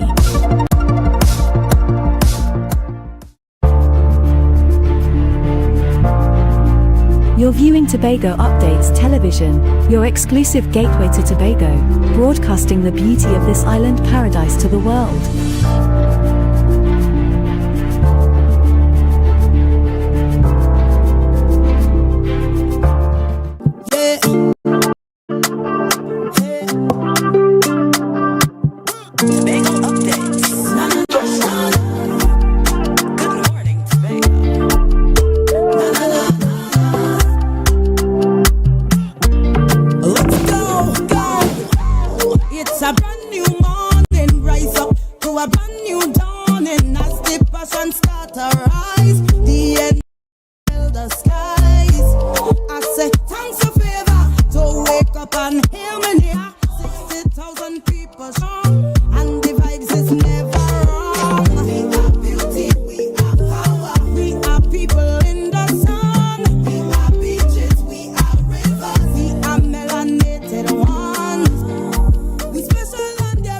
Good morning, viewers. It's Friday, the 22nd of May, 2026, and you are viewing GMT Good Morning Tobago. I am your host, Natalie Seeley Richardson, and this time, here's your news in 90 seconds for May 22nd, 2026. In a shocking turn of events, the Office of the DPP has ordered that criminal charges be laid against Kaya Seeley, the paralyzed widow of Joshua Samaru. The January 20th St. Augustine shooting originally sparked nationwide protest after video appeared to show Samaru surrendering before police opened fire. Now, the TTPS has issued unexecuted warrants for Seeley, charging her with manslaughter in relation to Samaru's death and 3 counts of shooting with intent at police officers. Police Commissioner Alistair Guevara clarified that no officers are currently facing charges in the matter. Tobago football celebrates a massive milestone on the international stage. Versatile defender and midfielder Keanu Boatswain has officially signed football contract with Eastern Arizona College in the United States. The former Eagles FC standout, known for his speed and physical strength, will join the EAC Fighting Gila Monsters in Arizona's highly competitive NJCAA Division I ranks later this year. Finally, the countdown to the 39th Tobago Heritage Festival is on, and the call is out for local talent. The Tobago Performing Arts Company and the Festival's Commission have launched an open audition call for actors, dancers, vocalists, and musicians of all ages. Performers are needed for the massive July 16th opening night gala. Registration links are now live on all official THA social platforms as the island prepares to tell the whole story. Tune in at 6:30 p.m. for the full newscast. And of course, viewers, we are getting to meet our very first set of guests who are with me in studio this morning. We have Miss Darian Phillips, a teacher at the Goodwood Secondary School, and one of her students, JL Shepherd. JL is a member of the Media and Communications team, and this morning we are going to talk about the Enterprise Festival 2026. Good morning and welcome. Good morning. So let me start off with you. Let me call you because you know you are Miss, so I have to call you Miss this morning, right? We have Darian in a different capacity. We know her in the world of fashion and designing, but she's here as Miss this morning. She is the business teacher and event coordinator of this event. So tell us a little more about the concept of this Enterprise Festival. All right, so the Enterprise Festival is coming out on the heels of last year's Business Day. When I heard about it in one of our department meetings, I was like, yes, this is an opportunity to just jump out and just expose and bring it out into a bigger way. Right. So what we're going to do this year is attempt to expose the children to entrepreneurship and kind of give them like a practical insight on, you know, doing it the right way. Yes. Right? Because you're hearing students only saying when they come out of school, they want to work. And come on, everybody can get like a job with the government. Right? So you want to put things in place so that they could have a business, run a business, a legitimate business, and do so properly. And I think that's excellent, Miss, because exposing our children to the entrepreneurial spirit is quite important. As you say, so many people depend on the government for work. And when you work for established entities or you're an employee, there's a cap on your earnings. You can only do so much, you know, and many of us get trapped in that. But as an entrepreneur, yes, it's a lot of work. Anything you want to do, even if you work for THA or central government, if you want to be promoted, you have to put out the work. Correct. You know, so it's excellent that you are exposing these young, brilliant minds to something like this. So is it for the entire school, just upper school? Who is it targeting? It is actually for everybody, right? We are hoping to get participants in terms of attendees from everybody, parents, students, from schools, teachers, everybody, right? It is open to the general public. However, it is broken down into 3 sections, and we would need obviously different people for different sections. Right. So the first section is a mentorship hub. So that's for the students who they feel like they want to start a business, but they're really sure how to go about it, what to start with. So we have that in the library, where it's quiet. They could hear, they could ask questions, they could, you know, do what they need to do and get what they need to get from that section. That section is supposed to have BDU, persons who do business registration, the banks, the credit unions, persons to create opportunities for them to start businesses. And then we're going to have the second section, which is the marketplace. The marketplace is where we're going to have external entrepreneurs come in and hopefully partner with the student entrepreneurs so that the student entrepreneurs can prepare a proper business pitch for a competition. And they will be awarded prizes, hopefully really good prizes. We're still working on that. And then we have the creative section where the designers, the hairdressers, the nail technicians, the dancers, the singers, the photographers, DJ, everybody going to be in that section and showing that we can actually make money from doing those things that we love. Yes, and that is so important. You know, time has changed over the years where our young people can now become artists and live off of that. They can be musicians. Thrive, not just live. Yes, quite true. I like, that's the word, thrive, because, you know, back in the day, if you told your parents you want to be a musician, you want to go and sing, or you want to be an artist, they looked at you like you're crazy. You know, and it's really exciting to see the schools providing the curriculum, you know, the areas where they can develop. And I want to bring JL in this conversation now. As a student, how do you feel to be a part of this type of experience? Well, if I were to culminate it into a few words, I didn't attend Goodwood Secondary School for the 5 years. I only started in September for sixth form. However, I've been exposed to new subjects. I'm not really a business person, but this type of exposure is quite interesting, and I could see myself maybe not in an entrepreneurial role where I create my own business, but in a managerial role where I may manage it. And I really do appreciate the fact that we are allowing the students to volunteer and take part. So I'm a part of our committee, the Media and Communication Committee. And while I may not be the leader of that, we still all share equal roles in it and are able to play our part in the betterment of our event and convention. And how do you, how have you been creating a buzz in school and even outside of school for this Enterprise Festival? Well, we're in the age of digital media and communication. You know, I love Instagram and TikTok. So we're sharing this on TikTok. In the school WhatsApp group, we have created our WhatsApp community. I don't know if you all know about that.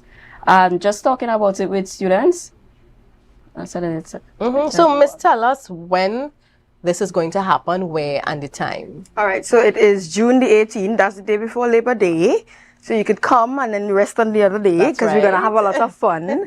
It starts at 9 a.m. and it's supposed to finish at 3.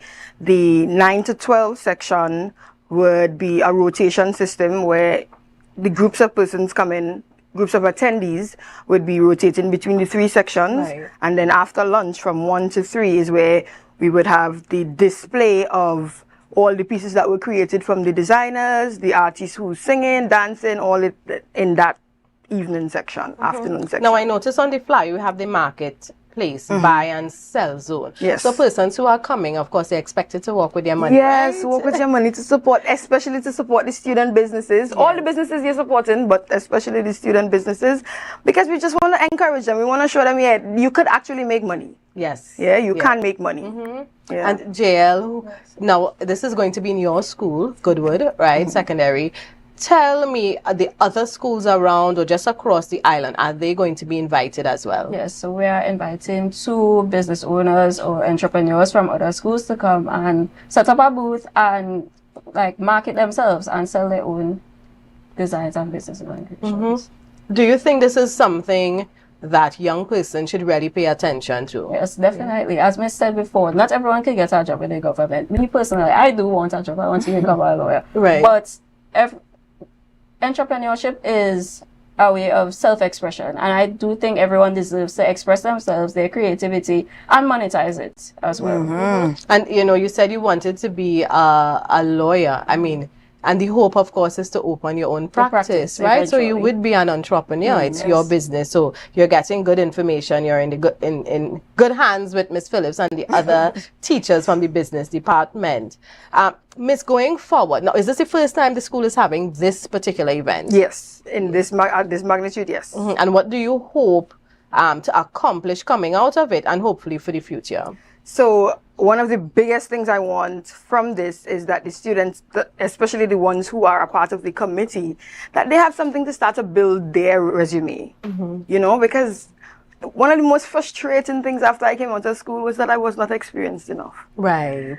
And if you know me, I had exposure. Yes, yes. So much less for these children who really are not exposed. I want to give them the opportunity to start to build their resume, because we have students from first form come right up to sixth form being a part of the committee and actively contributing. Right. I mean, sometimes that has had to be on them. Like, you all could just not leave me unread in the group. Respond. I need to hear from you all, that kind of thing. But we need to do that because they need to kind of come out of their shell. Yeah. A lot of them in their shell. So that's one of the things I want to come out of this. I also want to put Goodwood in a good place on the map. Right. Yeah, because you're hearing things about Goodwood on the streets, and it's not necessarily all good things. And Goodwood is a really good place to be. I have people asking me, if you get opportunity to go to a different school, would you go? And no, Goodwood feels like home. Right. So the students who are listening to Miss, or you would hear this at some point, Miss loves you here. Yes. She is vouching for you. So continue to make her proud. You mentioned communication, and I mean, communication is a skill needed no matter where we go, where we end up. What other skills do you think your students can learn coming out of this experience? Oh my God, like I got really excited yesterday because they would have asked me for a meeting. I wasn't trying to have a meeting. I was trying to just do everything on the WhatsApp and that kind of thing. And they asked me for a meeting, and because I'm in JCI as well, I immediately thought about the things that I would have learned in JCI, how to keep an effective meeting, making sure your agenda is set, having the minutes of the meeting. And I had 2 of my first formers writing the minutes. Right. Excellent. Now, they did not do a very good job, but that was a teachable moment. Yes. So now what I would have done is prepare it, and I handed it over.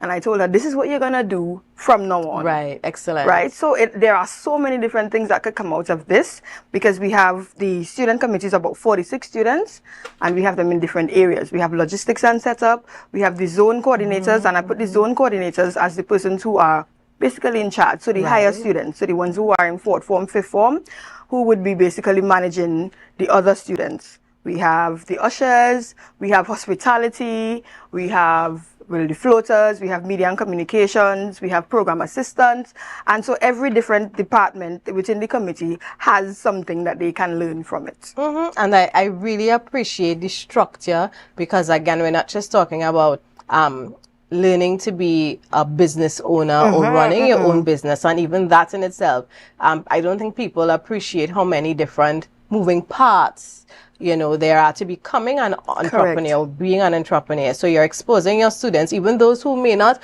want to run a business or own a business. So learning. They have different things that they can pick up from it. Yes. Yeah. Like the logistics team, and you have this team, and of course your PR team, your communication team, and that is so excellent. So something, viewers, that you can be a part of. So I don't know, JL or Miss, just recap the day, the time, location for our viewers. So it'll be on June 18th at the Goodwood Secondary School, and all students are welcome to attend, and we'll be inviting 2 students from any other high school. If you want to come, you can come, set up your booth, and promote yourself and your business. And you have an opportunity to be a part of the competition. That's for the competition part of it. Right. Yeah, but the students could come and attend just to look and just to enjoy the day. But the competition part of it, we are allowing 2 students from any high school.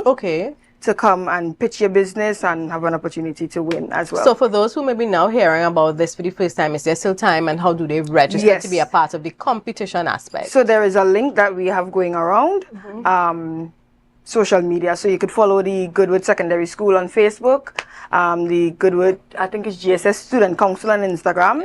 All the information will be posted there. The community on WhatsApp, Goodwood Secondary School community on WhatsApp, everything would be sent there.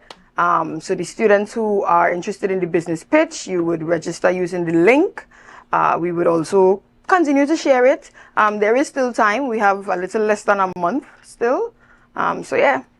So of course they would be exposed to the rules when they register and get all the criteria. And so schools an opportunity not just to be a part of a competition, but also to socialize, meet other students from other schools, learn skills, the skills that you have, practice it, and just about being in a community that is willing to share and to learn. So we wish you all the best in this event.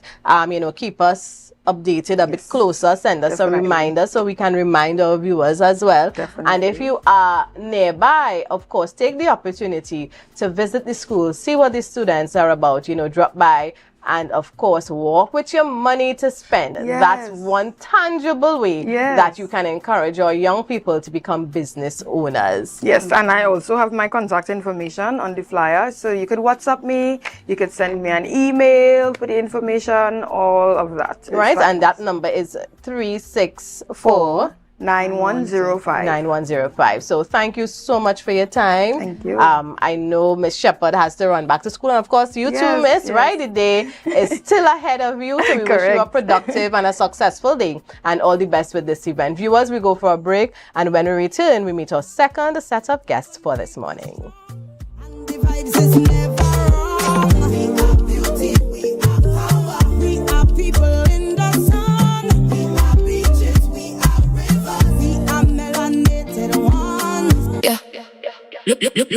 Looking for office attire or worship apparel, then come to Tia's Classic Closet. Shopping for casual clothing or just want to dress down. Big discount, so it's you on clothing and comfortable shoes. Get some wonderful accessories to match your attire. Come to Tia's Classic Closet at 39 Montgomery Road. Opening hours daily from 9:30 to 5:30. For more information, call 710-168-99999. Blessings have come my way. Trinidad and Tobago, get ready for a night of praise, worship, and celebration. Oh yeah, yeah, yeah. It's sold out. The gospel concert of the century, heading this spectacular event and bringing his anointed energy and chart-topping hits. It's internationally acclaimed gospel superstar Sherwin Gardner. Blessings gonna find me here. Saturday, 6th June at the beautiful Magdalene Grand Beach Resort, Tobago, and Sunday, 7th at Napa, Port of Spain. Sharing the stage are the powerful ministries of Blessed Messengers, Sean Daniel, Pastor Terrence Baines, and Jaron Nurse. And many more. Bring your family, bring your friends, and be sold out for Jesus. Saturday, 6th June, Magdalena Plaza Grand Beach Resort, and Sunday, 7th June, Napa, Port of Spain. Tickets $300, but if bought by Saturday, 23rd May, cost $100 less. For more info, call 358-6397. Do you believe in magic?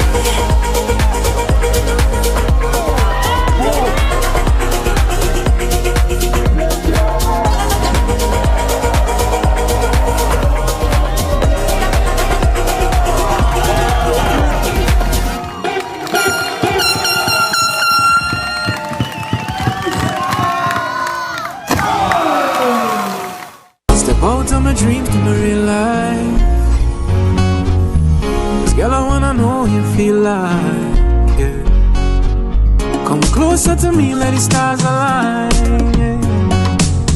In the middle of the night, you bring the sunshine. Miss Lady, she have a pot on the fire, burn a flame when she cooking. Sofa Factory is here in Tobago. Conveniently located Montessori Drive, Glen Road, Scarborough. Up to 20% off on select sofas for customization. Deals on some sofas from as low as $4,000 until stocks last. 10% off on all wardrobes. Half off on shower heads with the purchase of a vanity set. Come in and experience the new way to shop for furniture and see the quality in person. Early prostate cancer has absolutely no signs or symptoms, and that's why we strongly push the men once a year, get out there and get screened with a digital rectal examination and a PSA, prostate-specific antigen, a blood test. Any PSA above 4 is abnormal. All men, once they hit 40 years of age, go and have that PSA test done. Be viewing Caribbean Medical TV on this station. And I have never, ever tried anything from the dirt oven. Let's go to the backyard dirt oven on a Thursday. And talk about authentic. On entry, I felt at home. I felt like I was going to visit my loving grandmother on a weekend. The kind of weekend where she showers you with love, stories, and food. This place is a home away from home. And just like I would do at home, I pop the question, what you had to eat day? And boom, coconut drops. Boom, bread. Boom, garlic bread, boom, hops, boom, coconut tart, boom, jam tart, and boom, something they call nuts. And just like that, Mistress Baker was ready to pop them in the oven. And don't worry, she had some help. And while we was waiting, I said, let me hear from Mistress Baker herself. Well, we've been operating for a couple of years now. We started, this was a COVID project. We operate strictly on Tuesdays only. You don't keep stock, we only sell on Tuesdays. Such a sweet lady. Hey, Olia, it's ready. When last you see a nice golden brown bread, sir? Backyard bakery for the win. Olia, a GT. I finally get me the oven bread with a little extra goodies on the side. You might be asking, where they're located? They are located on Bukuru, right on Nightingale Avenue, right before Racetrack Wheels if you're coming from town. Just look for the green hedge. You can't miss it. Pause. Check out the menu day one time. Honestly, guys, this is an experience I will never forget. It's a home away from home, a place filled with love, life, and most importantly, good bread. Make your goals a reality this season with Mount Pleasant Credit Union. Tobago's choice, we got you smiling. Come and feel that mid-year feeling, oh yeah. Mid-year island dreams, we make it easy. $20,000 to $100,000. Come and see, we warm hearts, bright plans, your goals grow. Mount Pleasant Credit Union, Tobago Tobago's choice. You know, every loan wants to prove more reasons to celebrate. Chance to win big, doesn't that feel great? Up to $3,500 in exciting gift certificates. Share investment starts as low as $2,500. Mid-year island dreams, we make it easy. $20,000 to $100,000. Come and see, we warm hearts, bright plans, let your goals grow. Whoa. Mount Pleasant Credit Union, Tobago's choice, you know.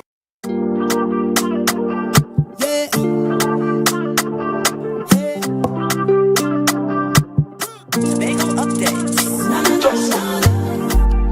Good morning, Tobago.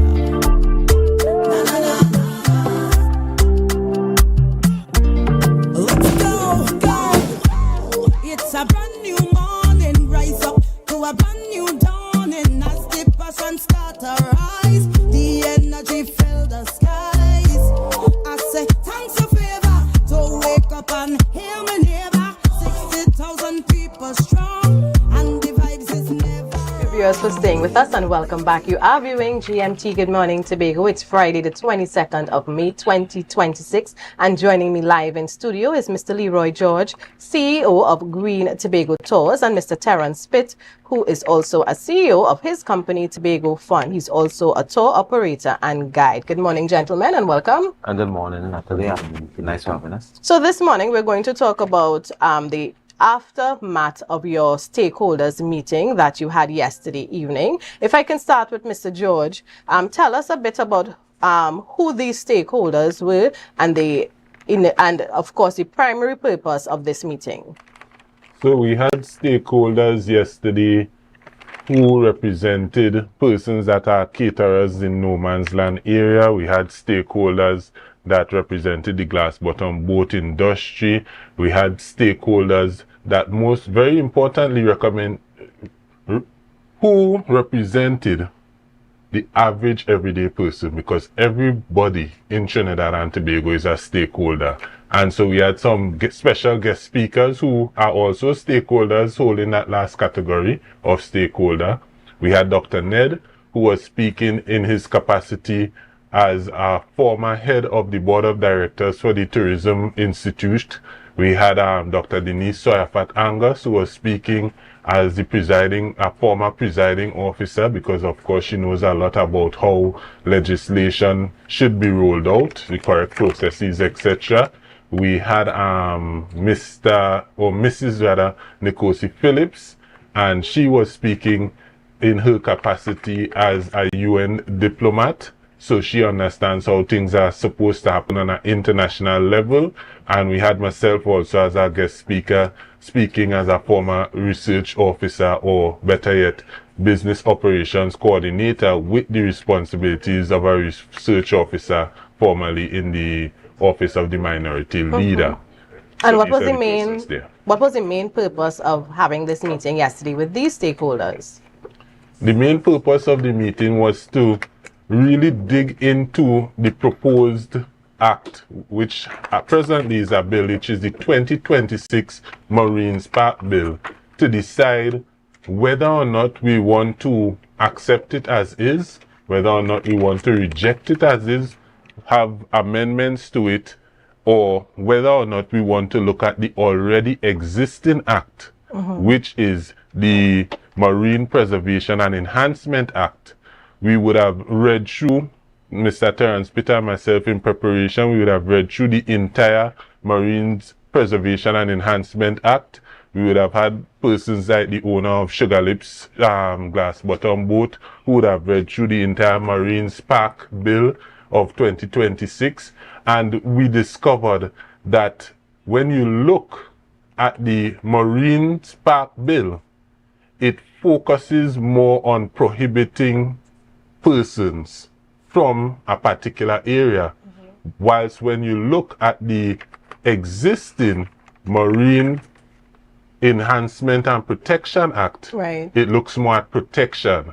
And so I think Mr. Terence Pitt will speak a little bit more on the differences between those two realities, the bill that is being proposed and the act that is already established, and how it could affect not just the immediate stakeholders, but all the stakeholders, which would include persons who are not even from Trinidad and Tobago, even tourists, everybody. Right. So before I bring Mr. Pitt in the conversation, I just want to stick with what we're speaking about at the moment in terms of the objective of the meeting. So after the meeting, do you feel comfortable that your goal of examining what is before you, and of course, as you said, the main purpose of the meeting was to decide if to reject, accept, amend, etc. Do you think that after the meeting, that goal would have been met? Yes, it was met. It was met very comprehensively. We made some very solid decisions. One of the decisions, we are rejecting the proposed Marine Park Act, which right now is a bill, right? The 2026 Marine The Park. entire thing, you're not looking at amendment, you're rejecting the entire thing. We are going to reject the entire thing, and what we are also looking at is amendments, because of course some of the stakeholders are very concerned about that incident with the child that would have passed away, etc. And so we are looking to increase safety, we are looking to increase protection, but through amending the present law, which is the Marine Preservation and Enhancement Act of 1970. Towards this end, we are putting together a committee. We already know that Mr. Michael Frank of Frankie Tours will be a part of that committee. Dr. Denise Soafat Angus said she would ask Dr. Vanish James to be a part of the committee. Myself, I would have already volunteered myself. I would be very surprised if Mr. Terence Pitt is not also a part of that committee. And so that committee will be there to word exactly what we're doing, and it's going to word a petition. And that petition, we are going to seek the signature of a minimum of 400 persons, so that it could be shown that persons across every single sector that falls under stakeholders were in fact consulted by us, understand what is before them, and support what we came to understand. Because if there is anything good that came out of this Marine Park bill, is that it did have a unifying effect on the direct stakeholders. It unified us in getting to know what is, it unified us in getting to know what is being proposed, and there was little to no in fighting about. There is such clarity amongst us as to how we want to go forward in a way that is going to benefit all stakeholders, especially the regular man on the street. And you mentioned that the official stance of the particular group of stakeholders is to reject the Marine Park Bill of 2026, the proposed bill. And you're looking at the act that currently exists.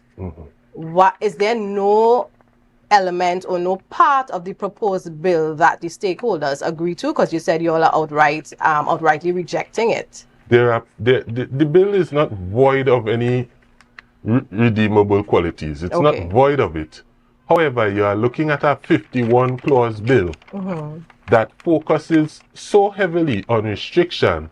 So many of the clauses focus on that, and so little of the clauses focus on actual protection of the environment. So little focuses on actual enhancement of safety. And then when we weigh that against the existing act, which is only a 7-clause act, right? There's only 7 sections to the act. It's only 8 pages. If you eliminate the preliminary, the front page, etc., you're looking at only 4 pages. There is more room and ability, and the whole spirit of the existing act is more accommodating to what the stakeholders want, which is more protection for the environment and more safety for the users. And I know Mr. Pitt is anxiously waiting to join us in this conversation. So Mr. Pitt, tell us the difference between what is proposed and what already exists. What's the fundamental difference? Good morning, viewers. Nice for having me. What is already exists is protection. The Trinidad and Tobago Marine Area Preservation and Enhancement Act of 1973 allows that area to be protected. And tell me what area that is. The whole Book Reef area, the marine space. Anywhere there is a marine space, the act covers is protected under the protection. And we want it to remain that way, protected. But what this bill propose, what this bill present is restriction. And it's like a word game. That's why the meeting last night was very edifying to us, because now we have, in our capacity, we have more experience. We have people in the field when it comes to legislation, and we actually went through the bill with a fine teeth comb. It's the best way I can express it. And we saw the word restriction, and the protected area under the bill is what we all want. But with the restricted area, what that poses is, it poses a threat to the livelihoods, to the fishermen, to the users of the park, and to everyone from Trinidad and Tobago. What we saw last night is something much bigger. So tell us what you saw. With the restricted area, we're looking at access. Now, in this marine park bill, we're talking it is from Strawberry to Mount Irving, and that fall under restriction. And that's with the proposed bill. The proposed bill is restriction. And being a citizen from Trinidad and Tobago, a Tobagonian, now you're telling us now that once this bill is passed, we will be restricted from our own beaches in the island of Tobago. What do you mean by restricted from your own beaches? Be specific, because we have viewers who are listening and may not have a context. Restricted from what? Using the beaches, bathing, restricted from what? Yes, because the area is totally marked off from the ocean. And this bill even poses a more serious threat compared to what is happening in Jamaica, in our neighboring Caribbean islands, because out at sea, they have buoys that is already marked off. And so the restricted area starts from out at sea, right, comes into land. So they can stop you, they could turn you back from the waters, and they could stop you from land as well. Right, but when we say restrict you from that, restrict from what activity? From accessing, because it totally shows here that it don't speak anything to accessing the beach. The bill does not speak anything about accessing, right? So with this restriction, we see it happening in the Caribbean islands, where I use Jamaica for example, where it's a public outcry. They're wanting back the beaches. But that's from private developers. Yes. Right, who would build and of course block the entrance to the beach. Right.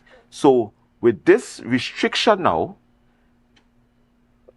from Mount Irving to Strawberry, we know from the persons who live in that area, it holds the best beaches on the island of Tobago.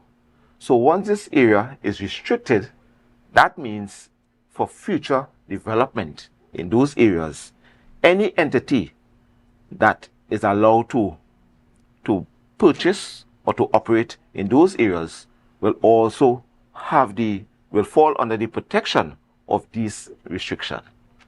And our Chief Secretary haven't made any mention that where will be the access for the everyday users, for the Tobagonians. So you would like to see that clearly defined? Yes, because remember now, this is a proposal. The Marine Park Bill is a proposal. Yes. So from Strawberry to Mount Irving is the best beaches on Tobago. And say, for example, we was hearing that private developer want to come and, build something on the beach, or we was hearing Sandals want to come in this area, or whoever buys those beachline real estate will have the protection under these restrictions. So we like the Chief Secretary to speak on clarity, access for the people of Tobago. Right. So you, Mr. George would have mentioned the current Act of 1973, right? And would have juxtaposed it against what is being proposed. So the current Act, tell us what is appreciated from that by you or the stakeholders on your end. Right. The current Act, we welcome the current Act because it speaks to conservation of the marine species, which the vendors, all the users of the park, the jet ski operators, the boat operators, the fishermen, everyone agrees with conservation, because we are when it comes to conservation, we are the front runners.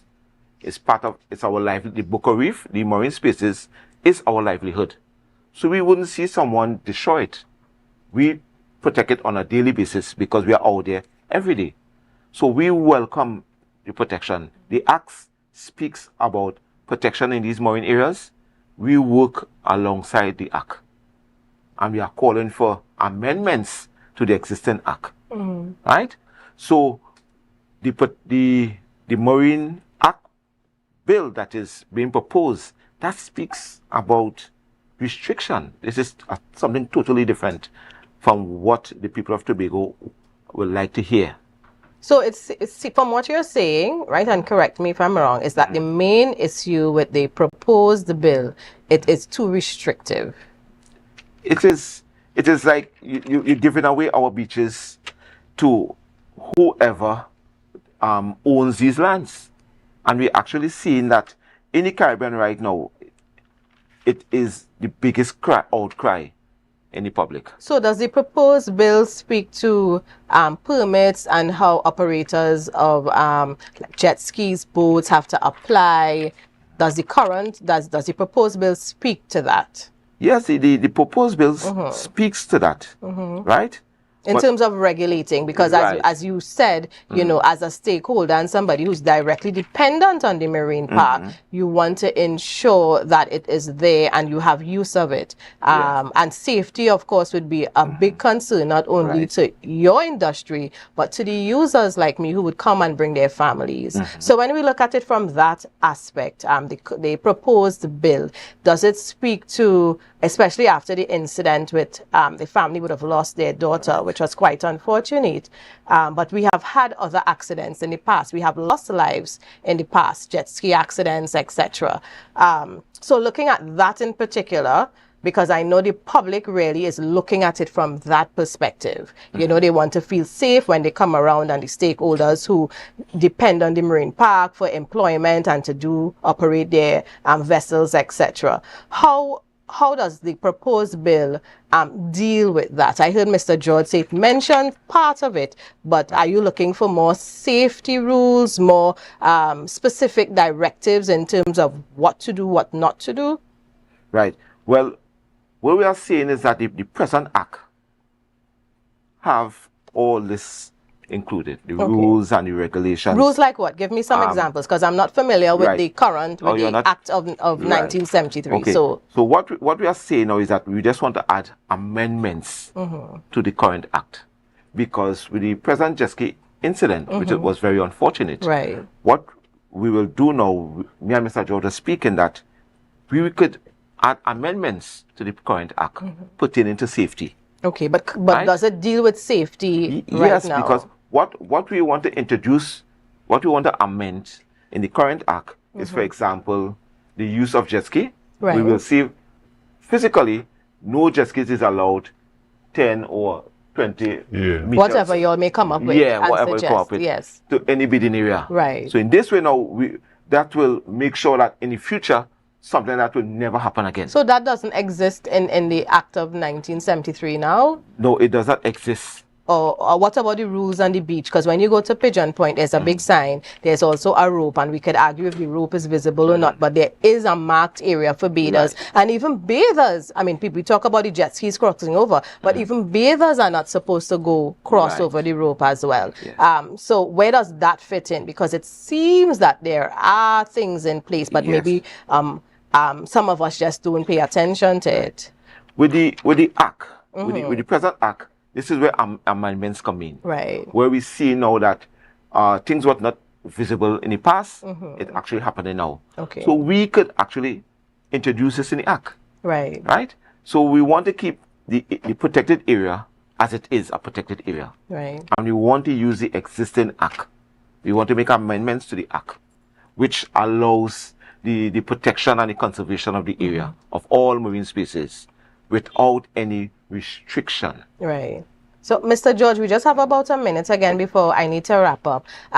So what's the next move? Because I know initially I heard talk in the public domain lack of consultation, etc. So now that this group of stakeholders have decided to openly reject the proposed bill, and you would rather look at what is already there and add amendments, what is the next step? How do you engage other stakeholders? How do you engage the THA so that you can be heard and there can be some way forward? So we are going to be collecting signatories, right, for the proposal that we are making. We have already started putting together the committee.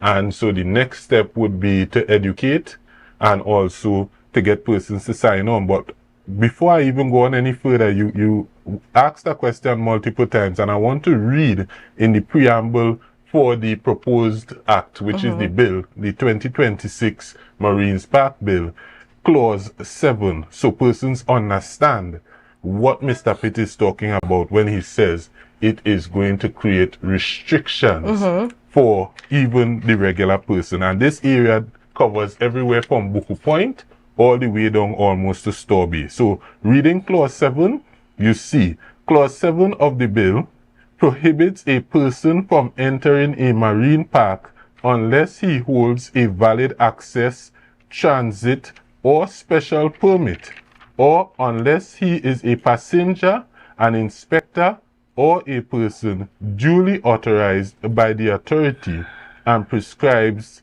a penalty for contravention. And so that is exactly where we started. And from Clause 7 all the way down to, if memory serves me correct, Clause 19, they just keep reinforcing restriction, restriction, restriction. How does the Act define the marine park? How does the Act how does the proposed bill, define the marine park? Right. Because what you just read, it speaks to the marine park. So for our viewers, again, you know, I am thinking that that proposed bill does define the marine park. Where the definition happens is in the act that already exists. It speaks to a gazetted area with coordinates, and that is how we know. That is how we know you're looking at Buku Point all the way down just short of Storby. However, the existing act did foresee, or appears to have foreseen, that it may become necessary for perhaps the protection of the mangrove trees especially, that you should have a restricted area so that it gets even more protection. But if you look at the act, you see that the restriction is for the protection of the environment, not to restrict human beings from being able to bathe or go to the Nylon pool or go to the Bonaccord Lagoon at night to see the bioluminescence, etc. Right? And when you look at the coordinates, because recently there was an injunction and the magistrate would have asked for the lawyers representing the THA and the lawyers representing the jet ski persons to go to look to see where the buoys are showing the marine park. So an area within that area. And they would have started from right which part, if anybody knows where Princess Margaret's cabin is. That is right which part the beach ends, Buku Beach ends, and you start really going on the pointy end of the peninsula there and going right back to Pigeon Point Beach. Right. So when it comes to restricted, specifically where you may have problems going, will have problems going as a regular person, Buku Beach, go right down to Pigeon Point. And as Mr. Terry Pitt would have pointed out, some of the best beaches there includes No Man's Land, etc. Yeah. So the proposed, because I pulled up the proposed bill to see if there was a specific definition. As you said, Mr. George, it refers to the first schedule. So it says the act applies to Tobago marine parks.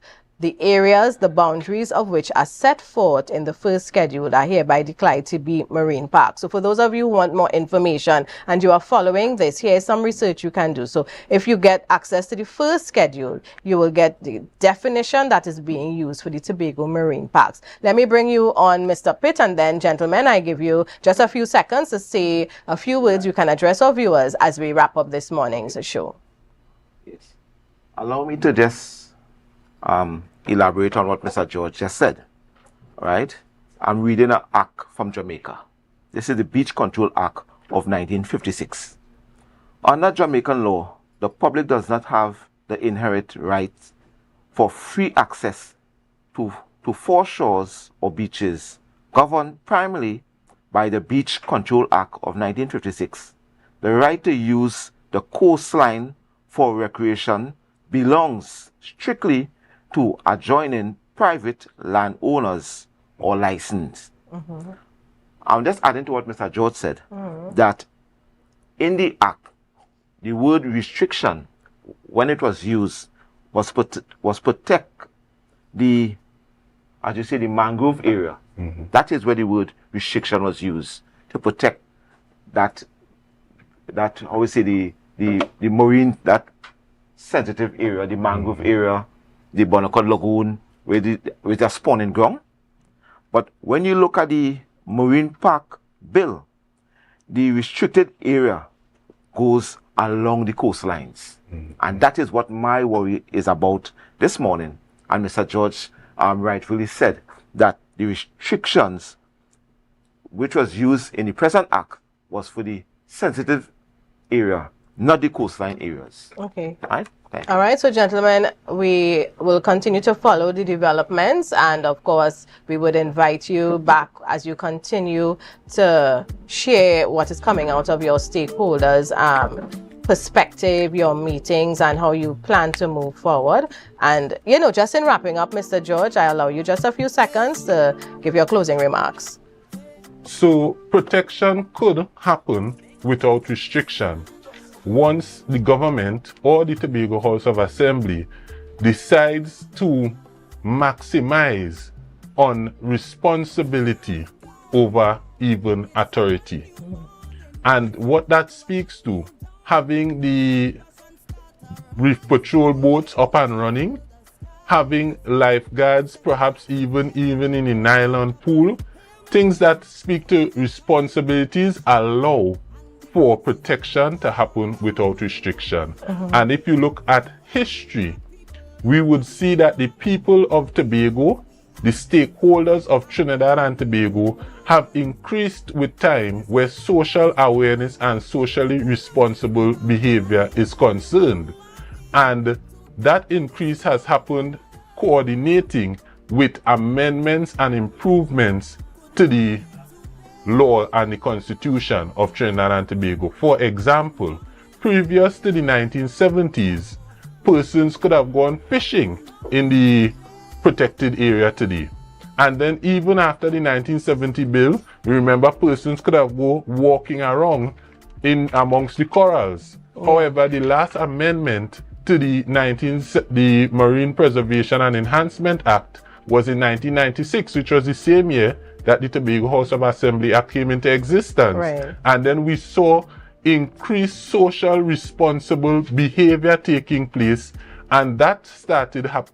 We know people no longer walk amongst the reefs, etc. There has been some bleaching across the entire globe, especially where hard coral reefs near the equator is concerned. But even internationally, we've been more responsible, etc. And what we want happening is that the next piece of legal change or legislative change taking place in the Trinidad and Tobago space be consistent in being responsible. And in order to make that happen, we have to build on what is, and what is the Marine Preservation and Enhancement Act.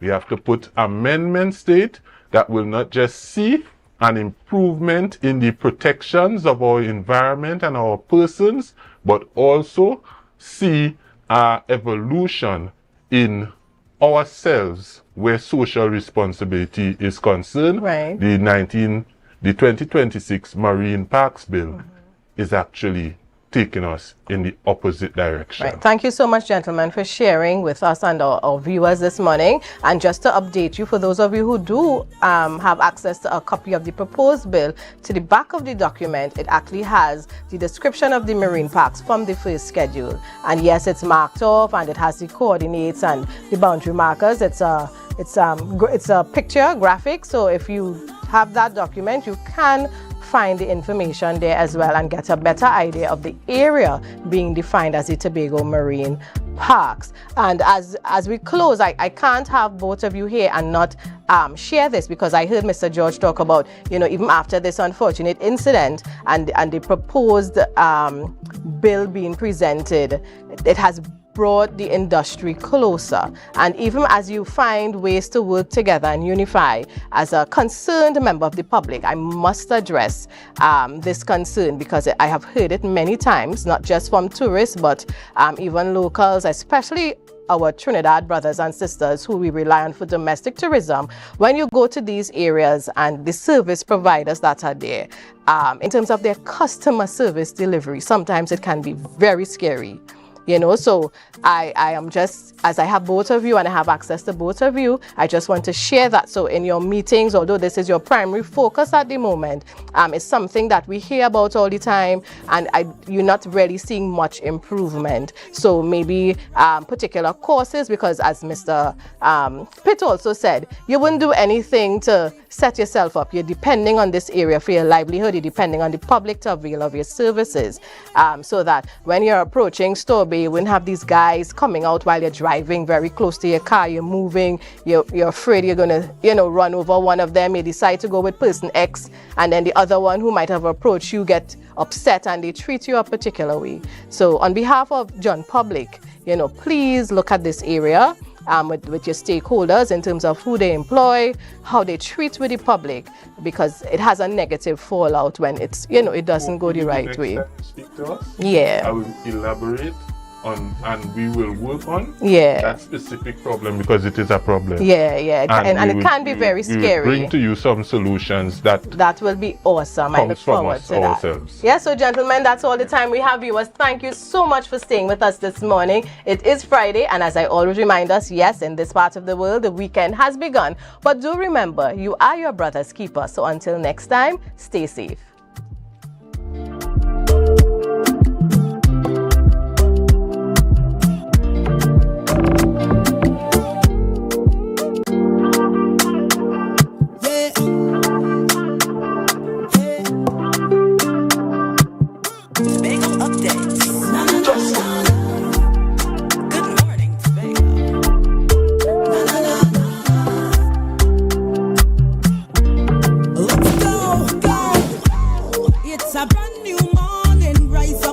A brand new dawning as the passion start to rise.